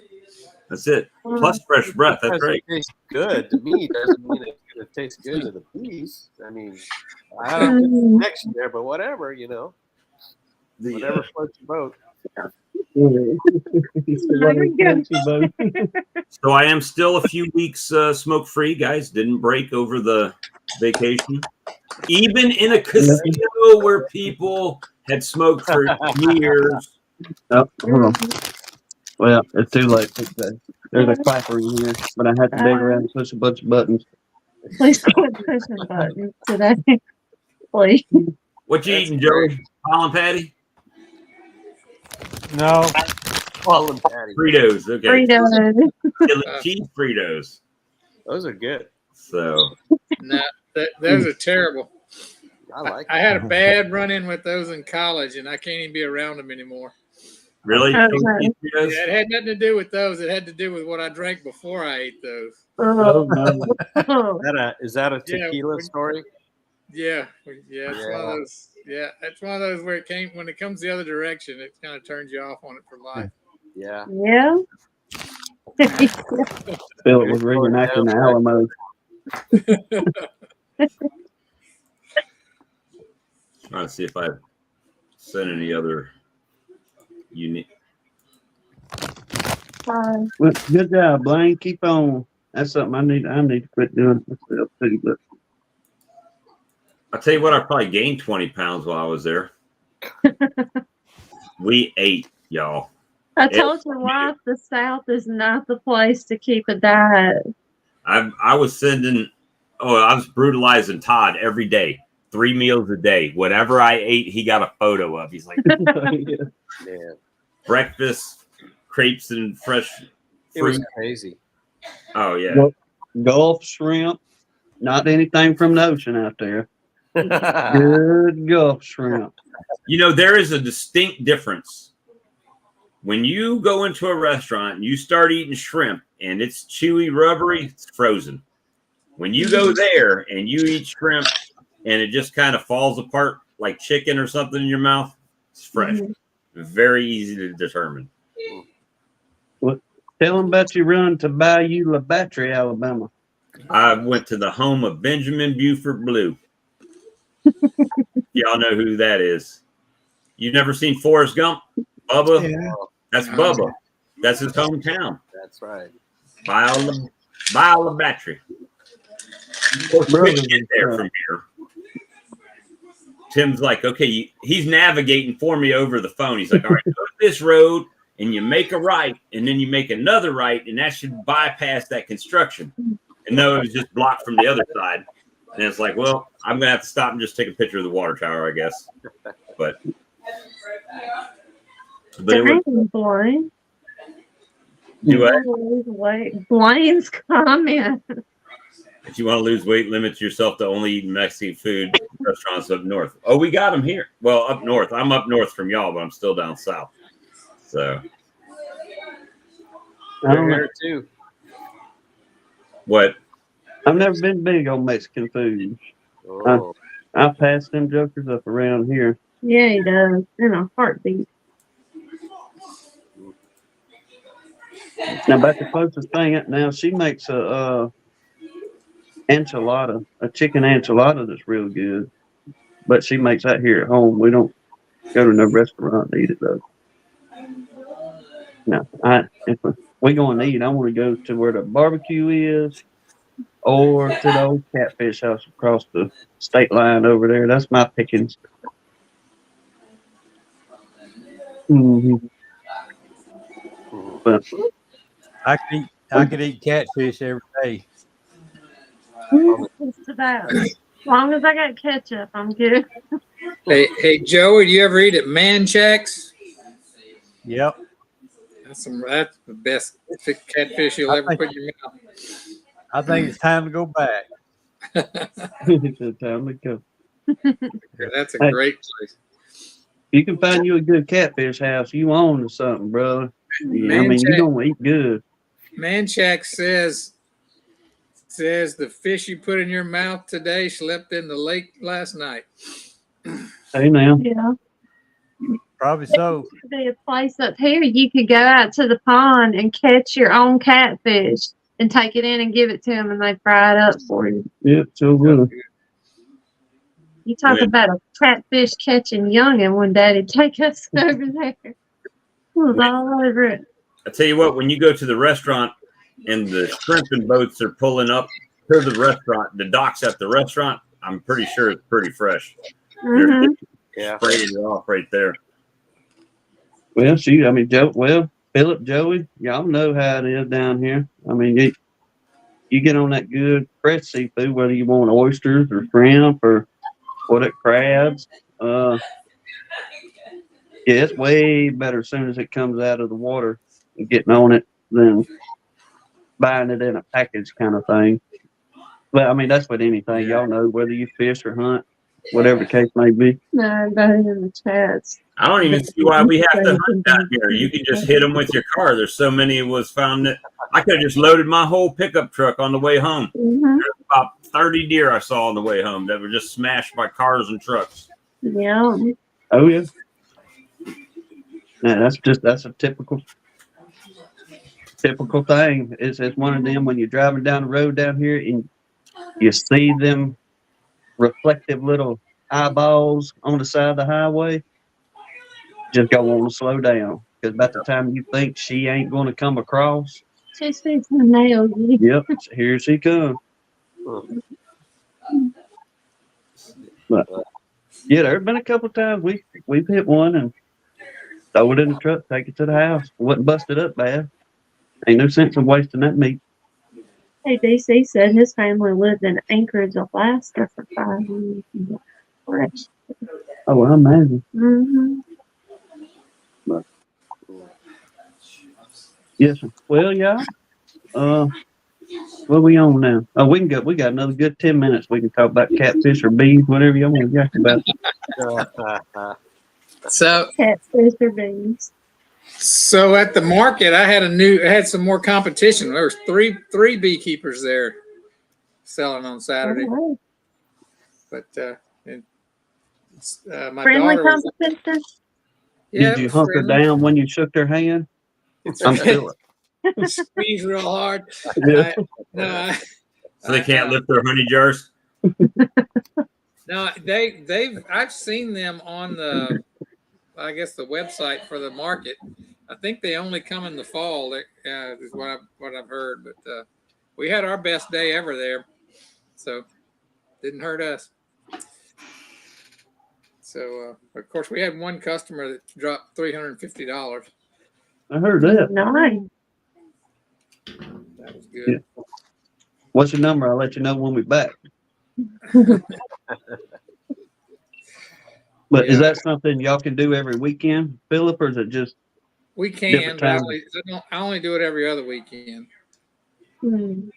I got to take care of bees a little bit. But, Yeah. but yeah, Shoot, well, well, I would be sold out if I did it every weekend, though. It's not bad. I'm about to sell out of spring honey. I'll probably 1 or 2 more markets. I'll be out of spring honey. Oh, wow. But I just got all that fall honey. I just did. It sold really good. A lot of people were. I don't know why, but the time of year, I guess it is when the fall. In the summer when it's hot, they like the spring honey. But as it changes, Mhm. starts to cool down, they start like fall honey's out selling the spring now. when we was out at the fair a while ago, they wasn't a whole bunch of, which is the last day, so I imagine a lot of people get packed up ready to head home. But seeing some of the vendors as we was getting into the midway and all that, I told Hannah, I said, man, we ever get a good run on some honey, like far as our own pickings, sit on that stuff until fair season and get a daggum boot and sit right here in this auditorium and stick $20 on that stuff. And it would probably sell like hotcakes running through that thing, the way people were just selling odd and end stuff for ridiculous amounts of money. I'm going, man. Oh, don't get me started on a ridiculous amount. I saw the prices of them 6 shrimp and steak last night. Yeah. $42 Mhm. for a half a potato. What was it, a 10-ounce ribeye? Yeah, they said about 10, 12-ounce ribeyes. And 6 shrimp fried. I was like, man, y'all proud of these? They were good now. It was good. I'm not saying it was bad food, but it But wasn't. they are proud of it. They are very proud of that. Mhm. I'll tell Hannah, I said, can we get the kids' meal? You know, I was gonna order the kids meal, but she had to be 12 or under. I was like, man, can't get past that. So I took the Was leftovers the back steak to the good, Bob? Sir, Was the steak good? it was good, but I only could eat a little bit of it, so I took it back to the room and it ended up getting thrown in the trash this morning when we got up to leave. So didn't even Oh man, get the finish. I don't mind paying a little bit for a good steak. I Mm, should have sent it home for Jasper. I But beat no, it tore it up. He finished my shrimp off for me. But yeah, I mean the food was really, really good. The only thing I'd have added to it, which if I'd have known we was gonna eat steak, I'd have brought my own and stuck it in my pocket. But old pepper jelly. Now, if I'd have been able to put just a little of my pepper jelly in there, I'd have been 100%. I was sitting about 90 with everything, but I know a guy that had a bottle of that last night. I know Hannah kept telling me, "Shut up! You just gave that to him. Don't you go digging in his pepper jelly." Gator, go down there and get that jar of pepper jelly you just gave Bob. And then we could have No. gone from table to table and charged him, $1.75 for a 1 ounce cup of pepper jelly. Yep. Mm-hmm. At all the other restaurants, have you tried pepper jelly on your steak? Well, for $1.75, you can. Look, talking about the steaks. Since we're talking about steaks a little bit, I've eaten them from all kind of places, and most everywhere I've been was pretty good. But the best steak I've ever eaten in my life was when I was back in the '80s when I was up in New York. We used to go over to Arthur's Tavern in Hoboken, New Jersey. They had 24-ounce steak there, and that was the biggest, juiciest, tenderest steak I've ever had. Used to go every weekend. Well, in Biloxi, One of these, go ahead. one I'm of these sorry. days I'm gonna go back up there. Well, I'll tell you what. In Biloxi, you can go into Hard Rock and into that sugar factory. They'll sell you a hamburger that's covered in gold leaf, like gold in the hamburger. It's $150 for a hamburger with gold in it. That's exactly what I said, Philip. Yeah. The best steak I ever had was in Monterey, Mexico. And I don't know if you'd call it a steak, but it was called a buttered cane. And it's on a T-bone, that little small side, that little small round piece on the T-bone, it's real tender. Mhm. It was like 6 inches of that. It was the length of that instead of sliced. Good night. And cooked in butter.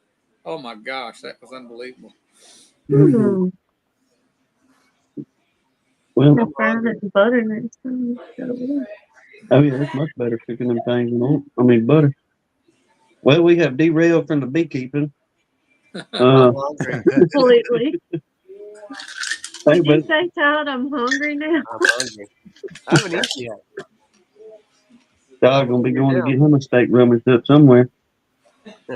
We went from eating pollen patties to or candy board to steak. That ain't bad. Yeah, but Now DC's talking about noodling in the chat. Noodling. Literally. y'all still catching catfish, huh? Yeah.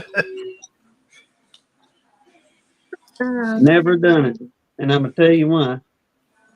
You don't know if it's a gator hole or a snake hole you sticking your hand down. Or one of into. them old alligator snapping turtles that'll take your arm off at the same time. No.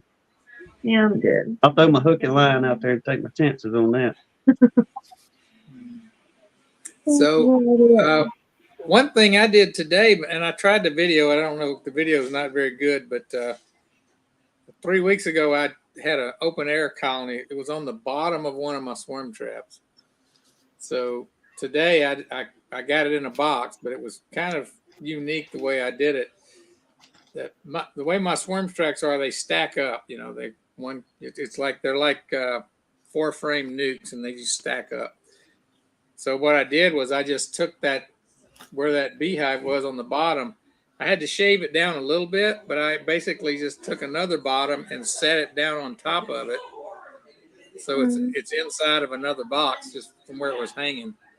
I don't know if I've described that very good, and I put it all back together and I hung it right back up where it was, and I'm going to leave it there till spring, and then I'll come back and cut it out. But now they're inside of a box and basically the same configuration they were in, hanging on the bottom of the box. Well, they ought to do all right then.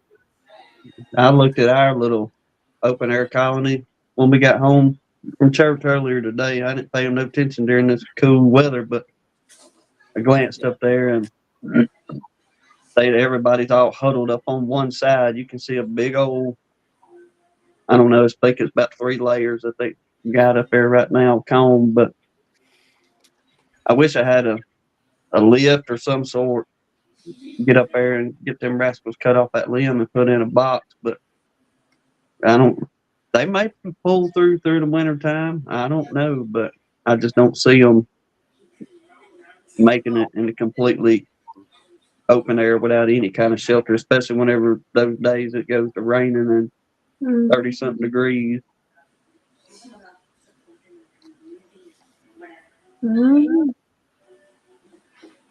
See, if y'all had some of that swarm rustler, it'd be in the box, right, Joey? And then you could forget about them out in the woods.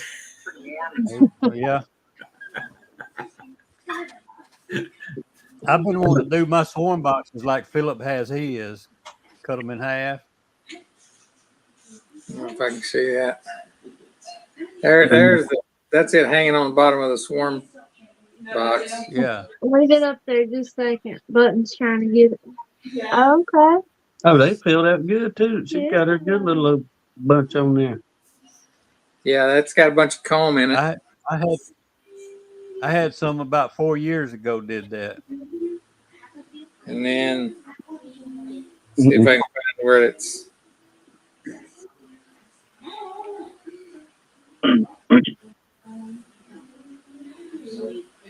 Well, did yours make it through the winter, Joseph? I ended up removing them and putting them in a regular hive. Okay. They never did go in. They never did go in the trap. I don't know why.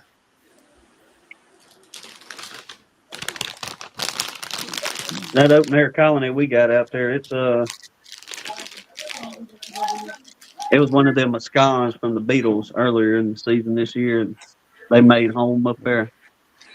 So let's see. Oh, dang it. Back up. So I was trying, that this is the little ball you found where you saw was right there. So the top box is what they were hanging on the bottom of. So I just set them down into another box below. So basically I have 2 bottoms put together, if that makes any sense. Mm-hmm. Now, hey, it worked.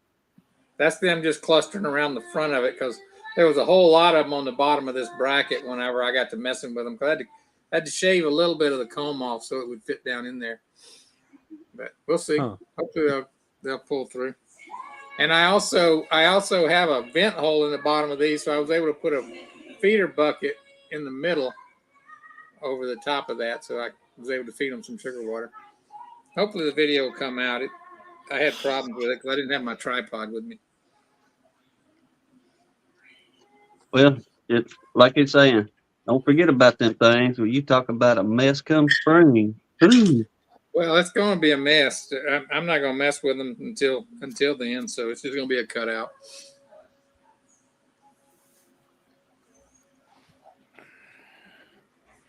That one I just relocated is going to be a fun one too. Oh yeah, it is. 70 something pounds. Look, oh my gosh, or 50 pounds of. Yeah. Yeah.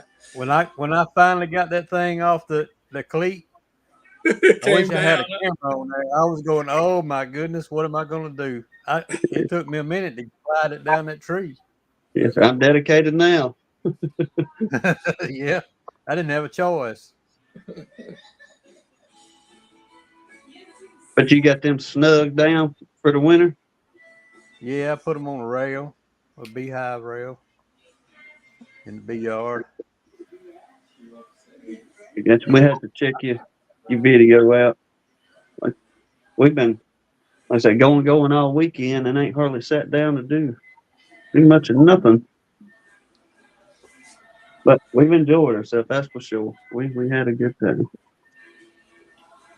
I didn't notice it when I was taking it off, most of my when what am I trying to say? I always tilt my swarm traps forward a little bit to keep rain from blowing in it.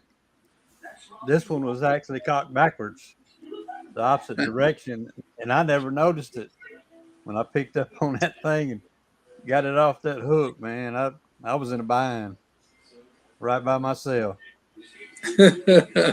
Saying, please don't drop this. Please don't drop You knew which way it was going. Yeah. Just waiting to watch it happen. I took most of my swarm traps down though, so they'll be otherwise they'll be full of wasps and stuff in the spring if I don't take them down and close them up. But Charlie, you I pretty well usually buttoned down yourself too, ain't you?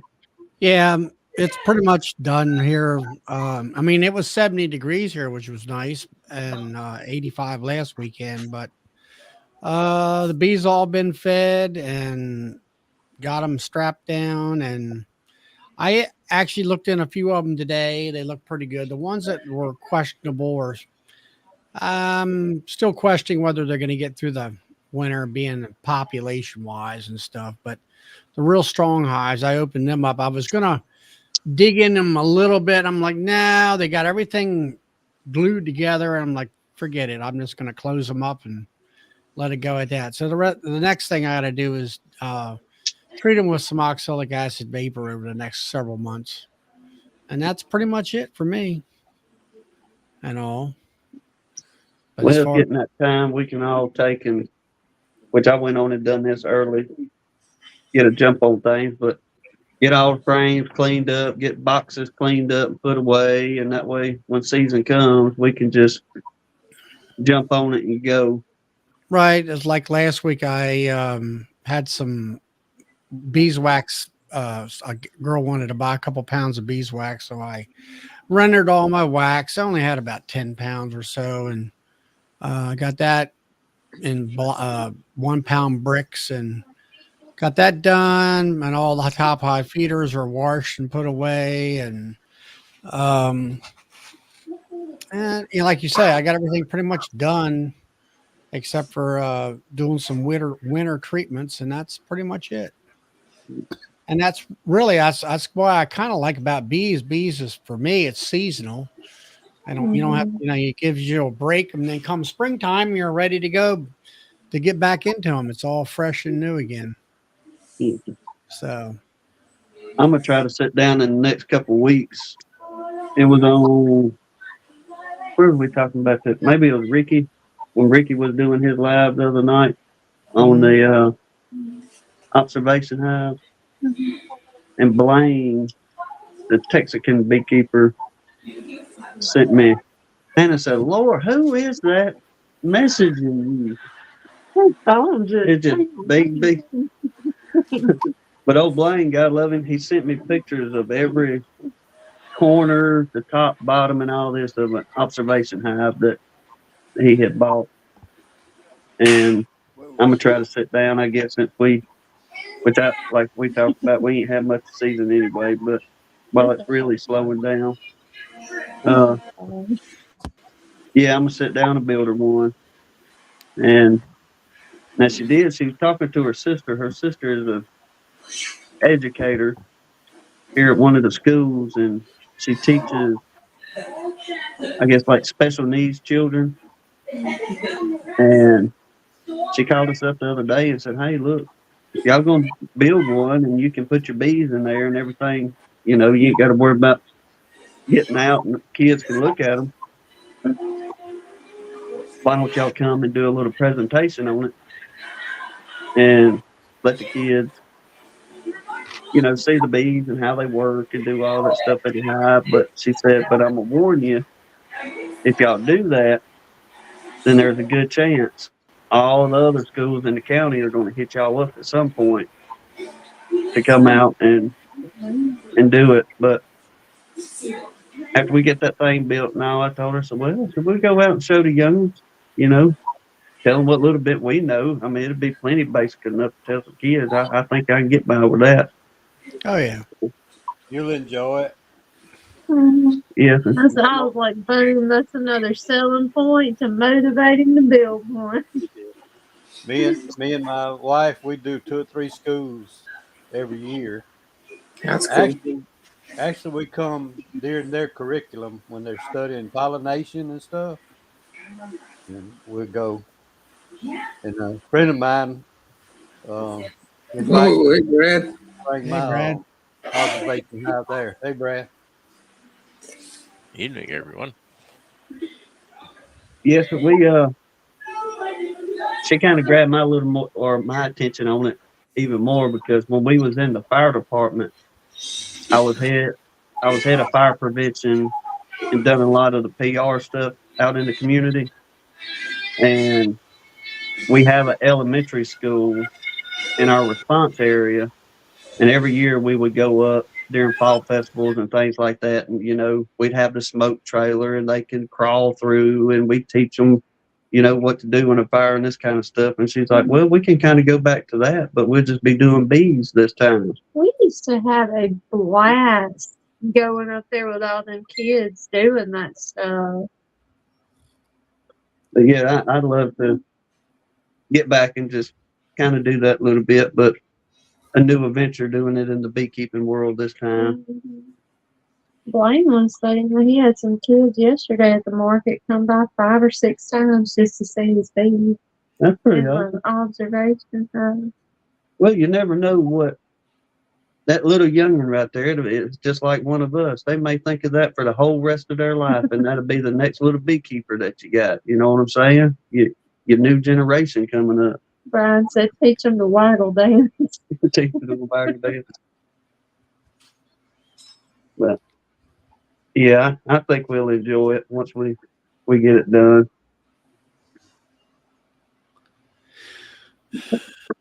Well, Brad, how you up there in the north country? Cold.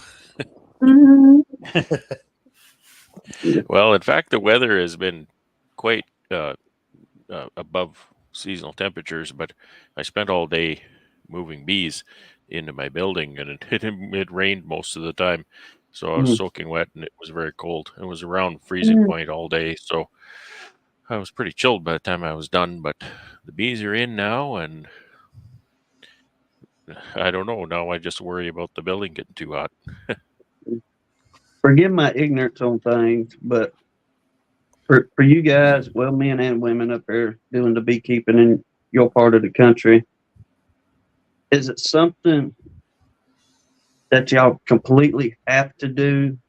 Is put the bees in some type of shelter, or will the bees make it through the winter up there if you didn't shelter them? Oh, that's a really good question. No, moving them into the building is just an alternate way to do it, and it has everything to do with the beekeeper and almost nothing to do with the bees. Um, there are perfectly viable ways to wrap bees up for the winter, winter them outdoors. Some of us simply decide to move our bees into a building instead of wrapping. Wrapping, it's a good solution. The statistical difference in indoor and outdoor wintering is not significant at all. So it's not a panacea to make your bees live, through a winter better than outdoors. It certainly isn't. Um, it removes the bees from some of the extremes. If you get extreme weather, extreme amounts of snow, extreme cold, extreme this or that, the building is a constant temperature all winter. They're protected from wind and ice and anything else that might come by. Outdoor has advantages. In the spring, the bees that are wintered outdoors are wrapped, and they can go for an early season cleansing flight perhaps on those warm spring days. Whereas indoors, my bees aren't wrapped, so I need to wait. I need to keep them indoors until such time as the weather is not too cold for them, because they're not wrapped in a winter wrap. So it has really everything to do with how a person decides to manage. Myself being kind of a one-person operation, it's far easier for me because I have my little tractor and I run a two-way pallet system. It's far easier for me to just drive my tractor between the apiary and the building back and forth to bring the bees in instead of working for hours and hours to wrap up the bees for outdoor wintering. Yeah. It's just a good preventative maintenance in a sense for y'all. That way, hey, I basically I've got a controlled environment to a certain extent, and I know they're not out here freezing to death, kind of thing. Well, outdoors, we give them a sufficient insulative wrap that they're not freezing at all. They do very well outdoors if they're wrapped properly. So, like I say, the mortality is not significantly different between outdoor and indoor if both are done properly. Indoors is difficult in the spring because the temperatures outside start to get warmer. And my building, I don't have refrigeration in my building, and not very many people do. So when the outdoor temperatures get warmer, it becomes difficult to cool that building, keep the bees cool. We all know that bees create heat, but it's quite remarkable how much heat they create. If you were to see a cold Canadian winter, and then realize that I spend most of my time, not me, but my fan spends most of the time trying to cool my building because the bees are in there creating all this heat. It's quite remarkable how much heat they produce. So that's the struggle, is keeping it cool. Me and hers kind of chit chatted about that back and forth at different times. I think we have the luxury, if you will, where basically all we got to do to winterize or anything along those lines is, if you want to, is just reduce the entrance. And that's the biggest extreme for us, And, but with us talking, I say, you got them dudes up there in the North Country and our country and up there in Canada, y'all deal with what we would call, sure enough, extreme winters, the snow, the blistering winds, and, chill factors and all that stuff, nowhere near compared to what we would deal with. But saying, that's just, you got that preventative maintenance, but in a way too, that extra aggravation of, well, I got to get everybody together, make sure everybody's buttoned down good and tight, get them moved in. Yeah, it's a here I have to make sure everything's prepared by early to mid-October. By that time, I can't do anything different. If I haven't taken care of everything as far as feeding and treating and strength of colonies and all that kind of thing, that's the end of it. I can't do anything else until April or May, and what will happen because I'm done. Now you have struggles that I don't have, though. Now here's my kind of my theory, but it's more than just a theory. The greatest stress on the honeybees is, particularly in the winter, is fluctuating temperatures. Yes, sir. So if you have warm temperatures and if you have very, very sunny days, and then you have fairly cool nights or cold nights, that's stressful on your bees.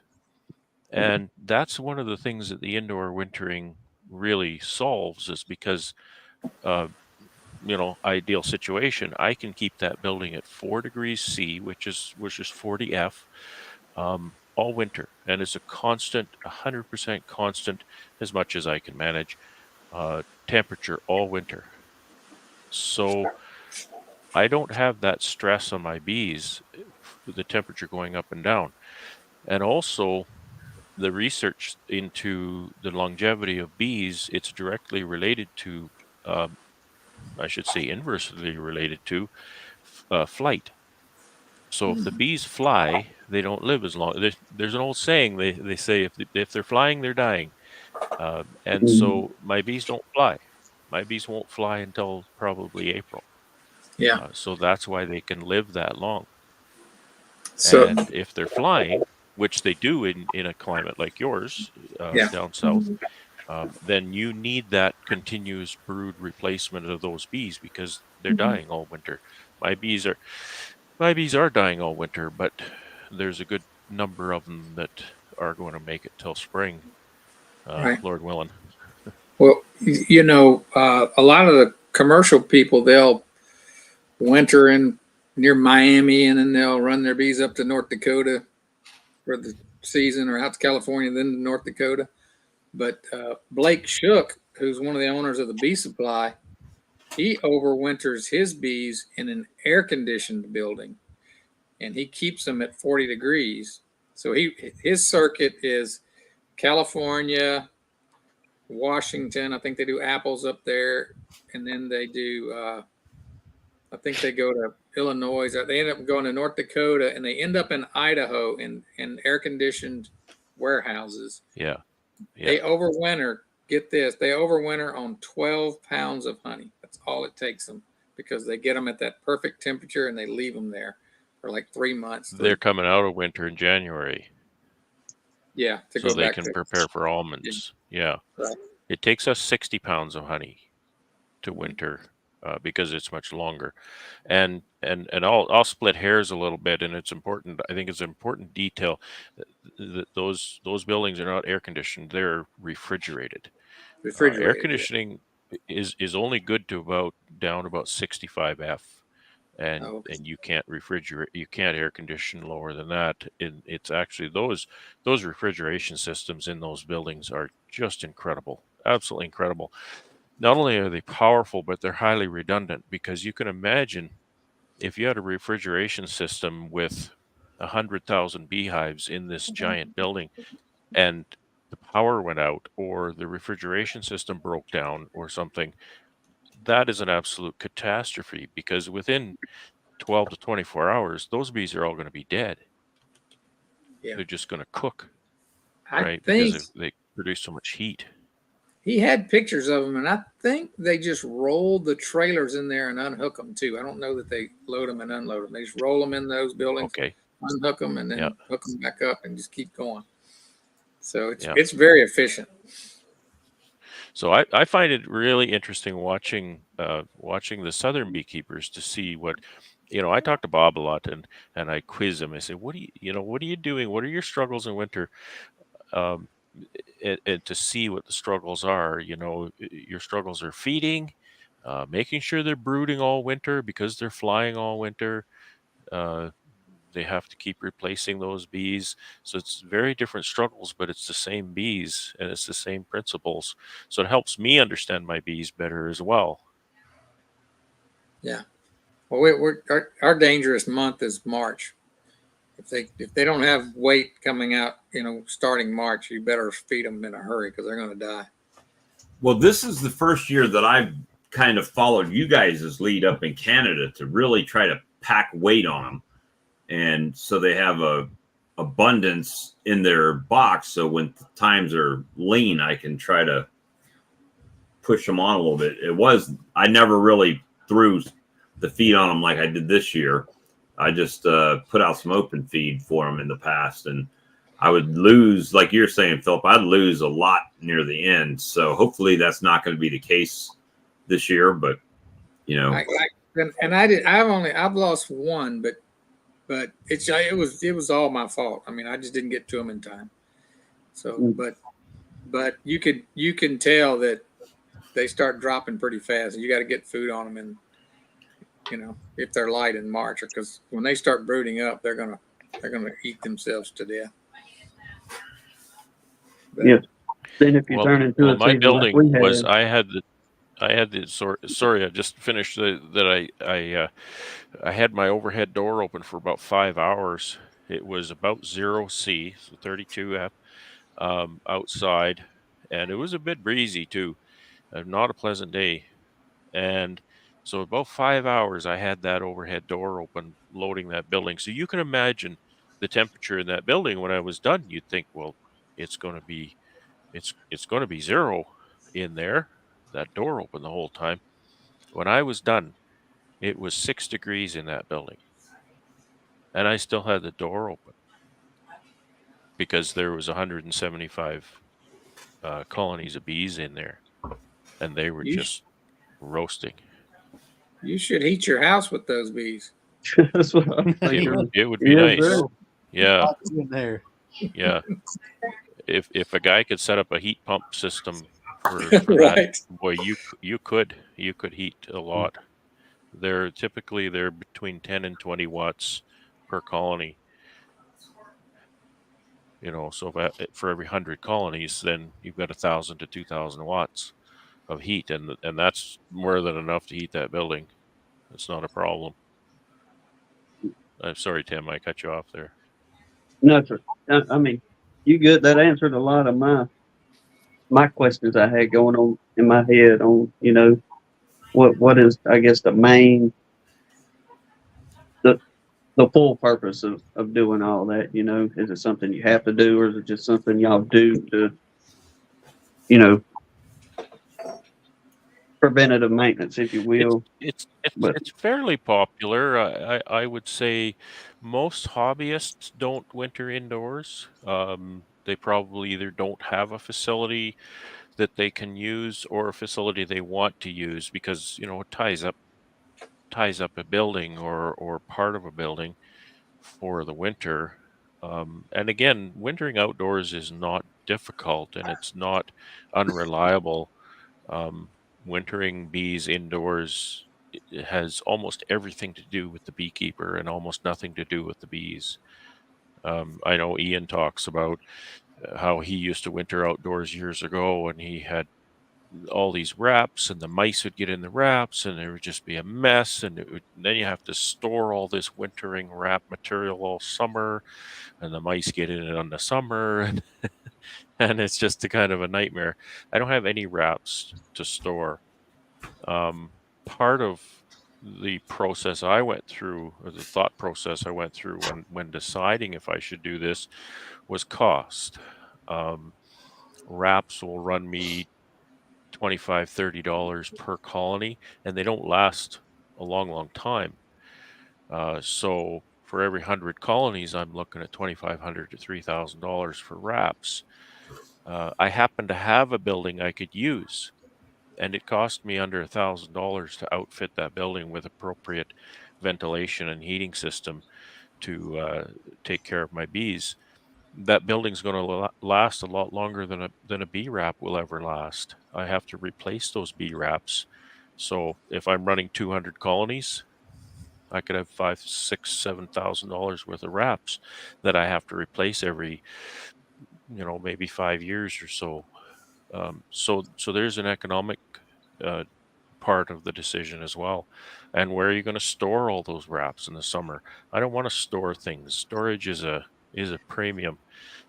So it's just a lot of different things to consider, and like I say, it really has nothing to do with the bees because there's viable solutions either way. They can stay outside. yeah. Well, Charlie, you being the second northern, far as being in the North Country up there, is that some of your concerns in the winter seasons?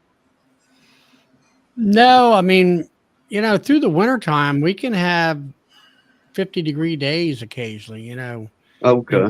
December or February, where the bees will fly a little bit and they'll have a cleansing flight and that kind of a thing. Now, the way my bees are set up behind me there, I got that big 80-foot hay barn.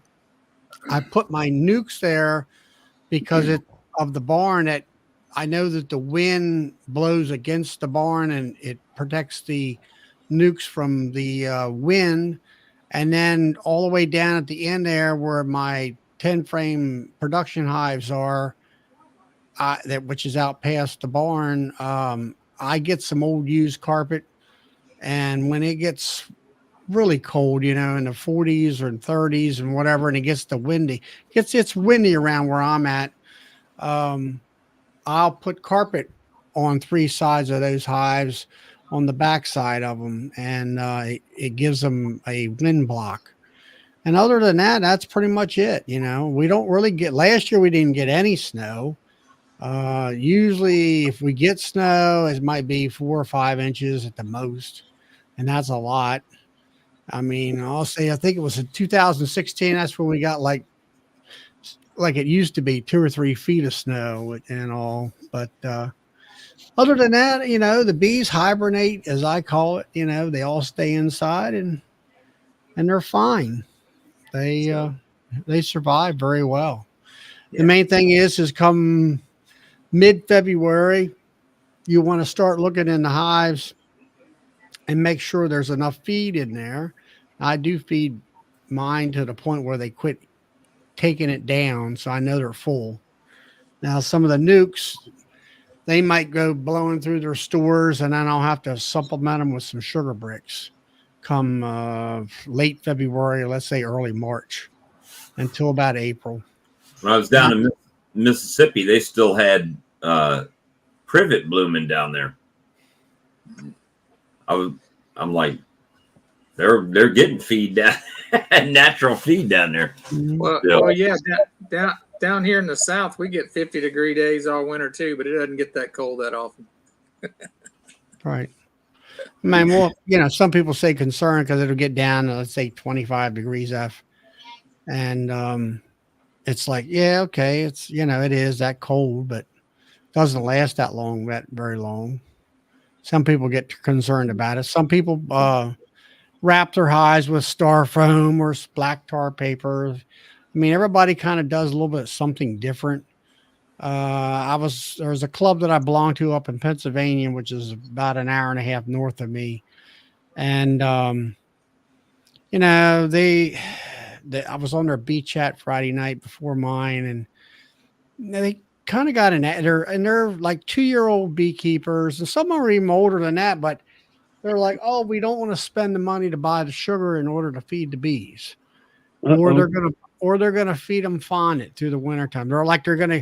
For me, I want to feed them and I want to be done with them for the wintertime. I don't need to go into them except for maybe mite treatments, where they're wanting to put sugar bricks on throughout the winter, or they want to put fondant patties throughout the winter. And I'm like, I don't want to have to do all that stuff. And I just look at them like they're nuts. I said, well, get the sugar, make the sugar water, and feed the darn bees. And they were like, well, I had 40 pounds of honey on, and don't do no good if they eat 60. yeah, well, I had 40 pounds of honey in August, and now they're light. Well, guess what? If they're making brood, like Brad says there, come springtime, they're running out of food. Why are they running out of food? Because they're gearing up to make brood for the springtime buildup. Well, in the fall, they're doing the same thing. They're gearing up to make winter brood or winter bees, and they're eating food just to supply all that situation. And it's like, know your bees and your biology a little bit better. But that's kind of a thing. But that's what's happening up here. I don't wrap mine except for the ones out on the wind. And that's just a wind block. It's not for insulation. Can I share something, Tim? Go ahead. Yes, sir. I'll share a graph.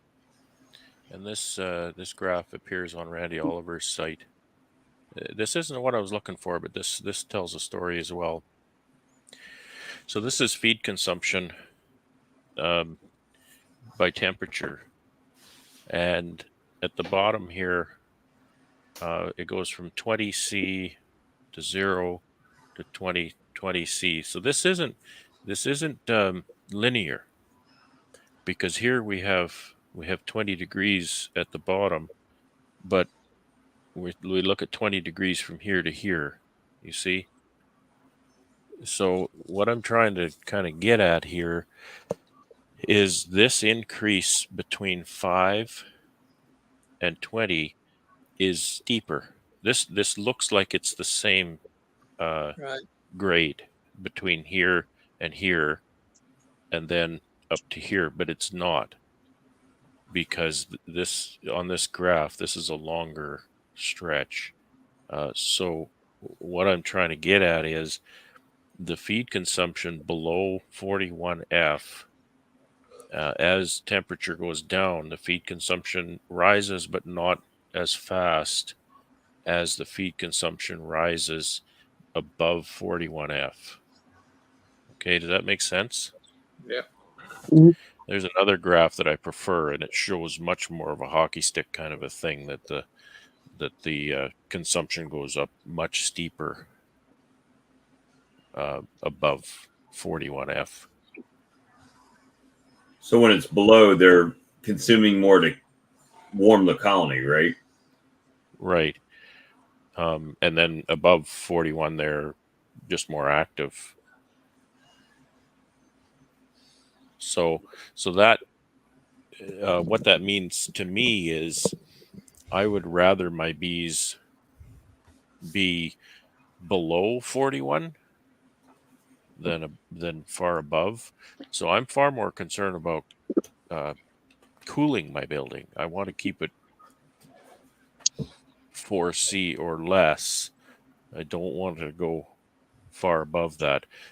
Our next couple of weeks here, the forecasts are saying that it's going to be, I'm going to say fairly warm, and it's maybe not fairly warm for us, but it's fairly warm in context of trying to keep my building cool.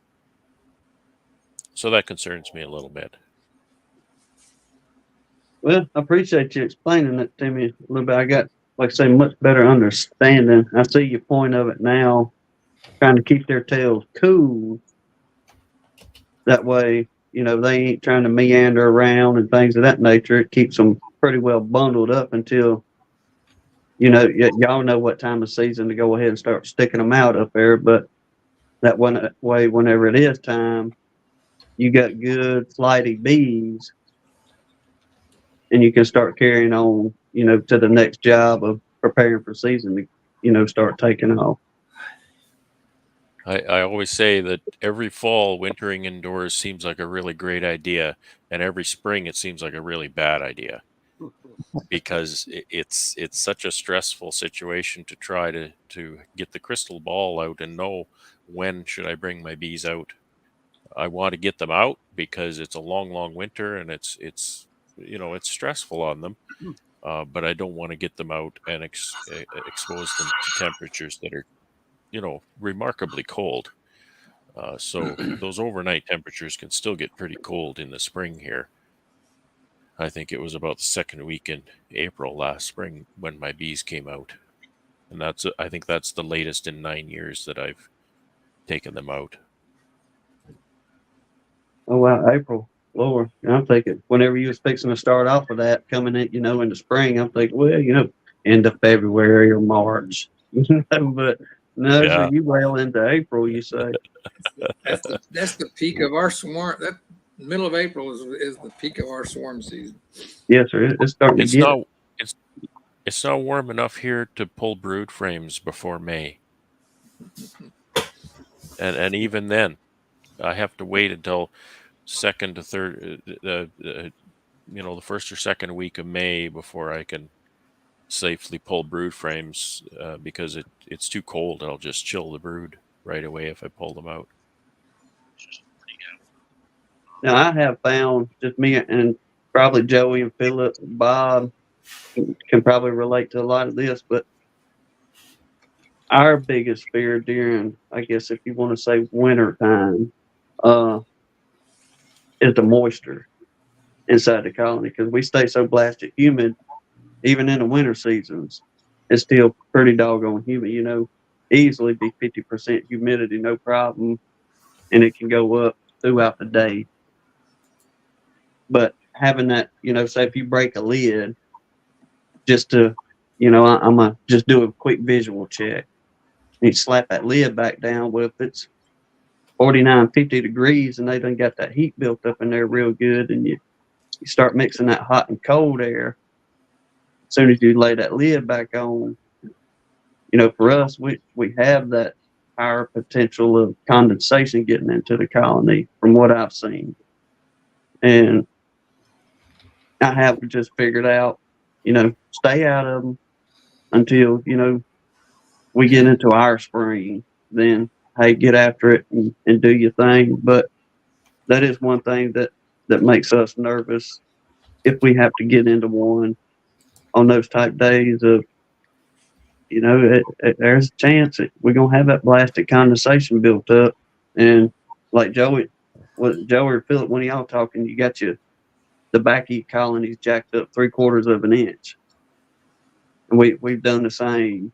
That way, if it does get like that, at least, the moisture has got somewhere to go downhill and get away from it. I was picking up some of my beehives today with my tractor. I'd get the forks in under, I'd pick up the beehive like this, and the water would just come flooding out of Yeah. the bottom board. Come off the good bottom grief. Just board, because yeah. of the snow, and the snow has been melting, and it all melts down in there and it collects. So, but I was going to say that you're talking 50% humidity. My building runs around 50% humidity all winter, at 40 F. Mhm. It'll run plus or minus 10. Nothing. It'll likely be a little more humid at the beginning now because I've introduced a lot of snow into the building as I took the bees in, and it'll likely dry a little bit. But our winter air does not hold much moisture at all. It's so cold that it doesn't hold much moisture. So when we draw that in to a quote warm building, the relative humidity is desperately low. The humidity in the house can be 20% in the winter. It's very, very Mhm. dry. Well, I've never seen 20% humidity. I think the lowest I've probably seen humidity around here looking at anything, and it's definitely this time of the year and getting into winter, will be around 50%, I'm going to say. And Yeah, that'll that's be, like low, yeah, Wow. extremely low. for us. I would melt. No, I mean, or in the summertime, it's nothing for it to be 98, 99, 100% humidity Yes, sir. when Oh, yeah. it's 101, 102 actual degrees outside. Like it's nasty humid here all the time. Wow. Yeah, a lot of dry skin and whatnot in the in the winter here. Yeah, not down here. Now unless, we'll say whenever one of them good fronts come in, and you'll get them 2 or 3 days of that heavy, brisk wind, just continuous. And That's when it'll then get you. But yeah, give it 3 or 4 days after that, and it'll be right back up 70. I find that interesting. Your comment about opening that hive in the summer. You said about 50 F and 50% humidity, and you open the hive, and because of that action, you can introduce humidity in there that will cause condensation in the hive. Is that kind of what you were saying? Yeah, yes, sir. 'Cause I guess it's just we got so much of this Gulf air and everything coming in on Yeah. us all the time, Yeah. and we can be. I can say it'd be 48 degrees right now if we had our heater on, and I could show you our windows on the house, for example. Between the panes of the windows, you'll see that condensation. Yes, sir. Building up in there. We don't ever have a dry air. I reckon is the best way to say it. But yes, sir. That's the only thing I put together is just there's so much moisture down here than the cold air. If you take the chance of busting it open, then you start having that air mix, hot and cold, and you begin the build up of the condensation there for a minute. Well, I say a Well, minute, you but over certainly time. disrupt their equilibrium. The bees, Mhm. obviously, I think every beekeeper knows that the bees left to themselves, they will set their hive environment up to a maintainable system. And to me, that's one of the reasons that wildly fluctuating day and night temperatures are so hard on the bees because they have to react to that, and they don't react very quickly in my observances. They take quite some time to react to those temperatures. So that opening of that lid obviously then disrupts that equilibrium that they've already established, and then they have to compensate for that and Yes, sir. reestablish that afterwards. Yes, Yeah, because that's interesting. say whenever we get one of y'all's fronts, that Arctic cold air coming down in here, it could be, we'll say 70 degrees at 2 o'clock that day. Well, when that front comes pushing through, and it's going to be, a cold front as we call it, that temperature will drop from 70 degrees down to, it'll go into the 30s within just a few hours and just drop real quick like that. Then it'll hold steady for a couple of days, 40s, and night times it'll get freezing that area. Then 2 or 3 days later, you jump right back up to the high temperatures again. 70s and 80s. It's a constant. Yeah. It's just constant all through, even into spring. Yeah. From here on into spring, we'll have that fluctuation all season. It gets And cold and it warms if I up. could, I hear people in southern climates talk about cold temperatures a lot, and it distresses them. And my one comment about that is the cold temperatures don't bother the bees at all. The cold temperatures, you can go quite a bit below the freezing point before the bees are stressed at all. It's fluctuating temperatures. So if you're maintaining a constant temperature around that beehive, no matter what that temperature is, that's optimal for their ability to maintain their space. Now we've looked at feed consumption, so there's definitely an optimal temperature there. But people in warmer climates, when you get those Arctic flows, the actual temperature shouldn't be what's stressing you. It should be the fluctuation in that temperature. So something that moderates that fluctuation. Charlie's got. Let's see, where should I point here?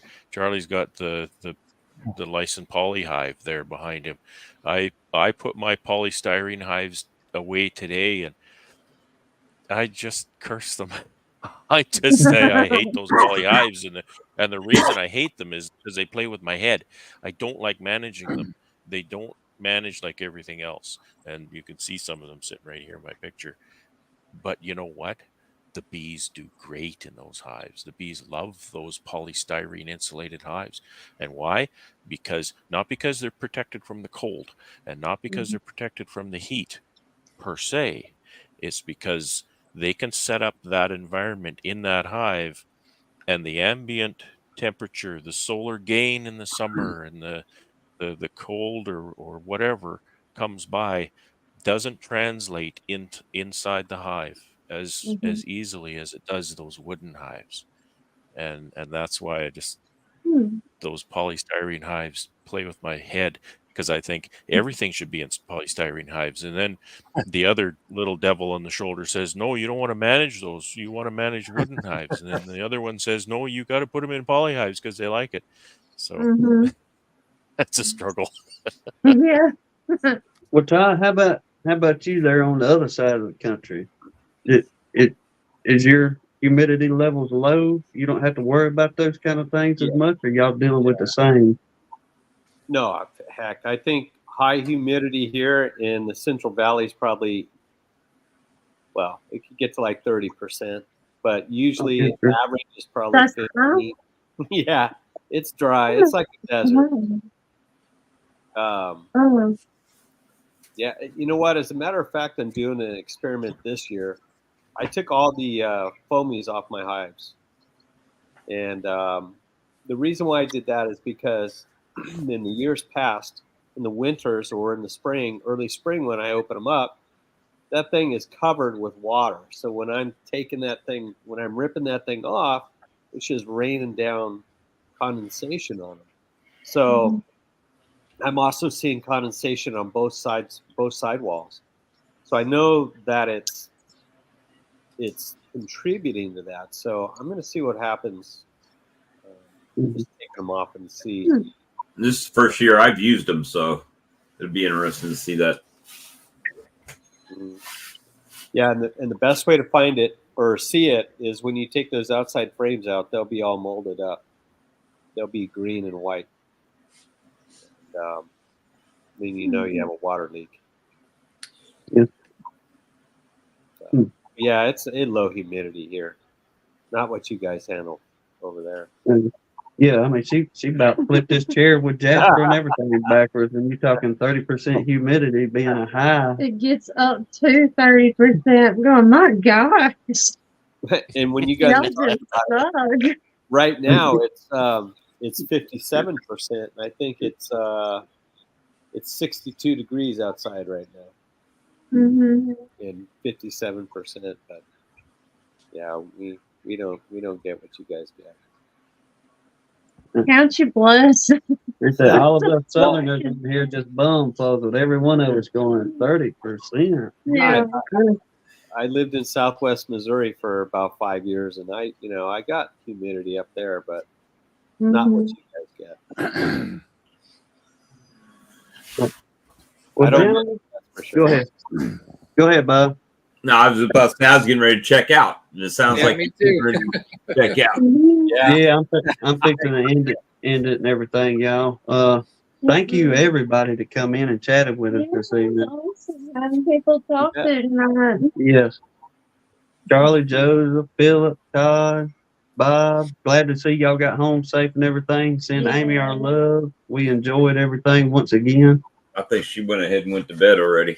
Yeah, y'all pushing 11 o'clock up there. Y'all drove that hallway and then Yeah, it she is. went in and cooked. Oh, I drove. Well, you drove. She She did. rode. That's a hard job, Bob. Bob's saying, I want that red beans and rice when we get to the house, darling. Yep, she did too. She cooked it. Zatarans, red beans, and rice with that. I can't even say it. Kaneka, is that how you said it? Kaneka. Kaneka Sausage. Oh. Yes. It was good. But, all right, gentlemen, once again, thank y'all and everybody in the chat that come in. God bless you. Lord willing, we'll see y'all on the next one. Y'all take care. Good night, See y'all everybody. later. All right, take care, Charlie.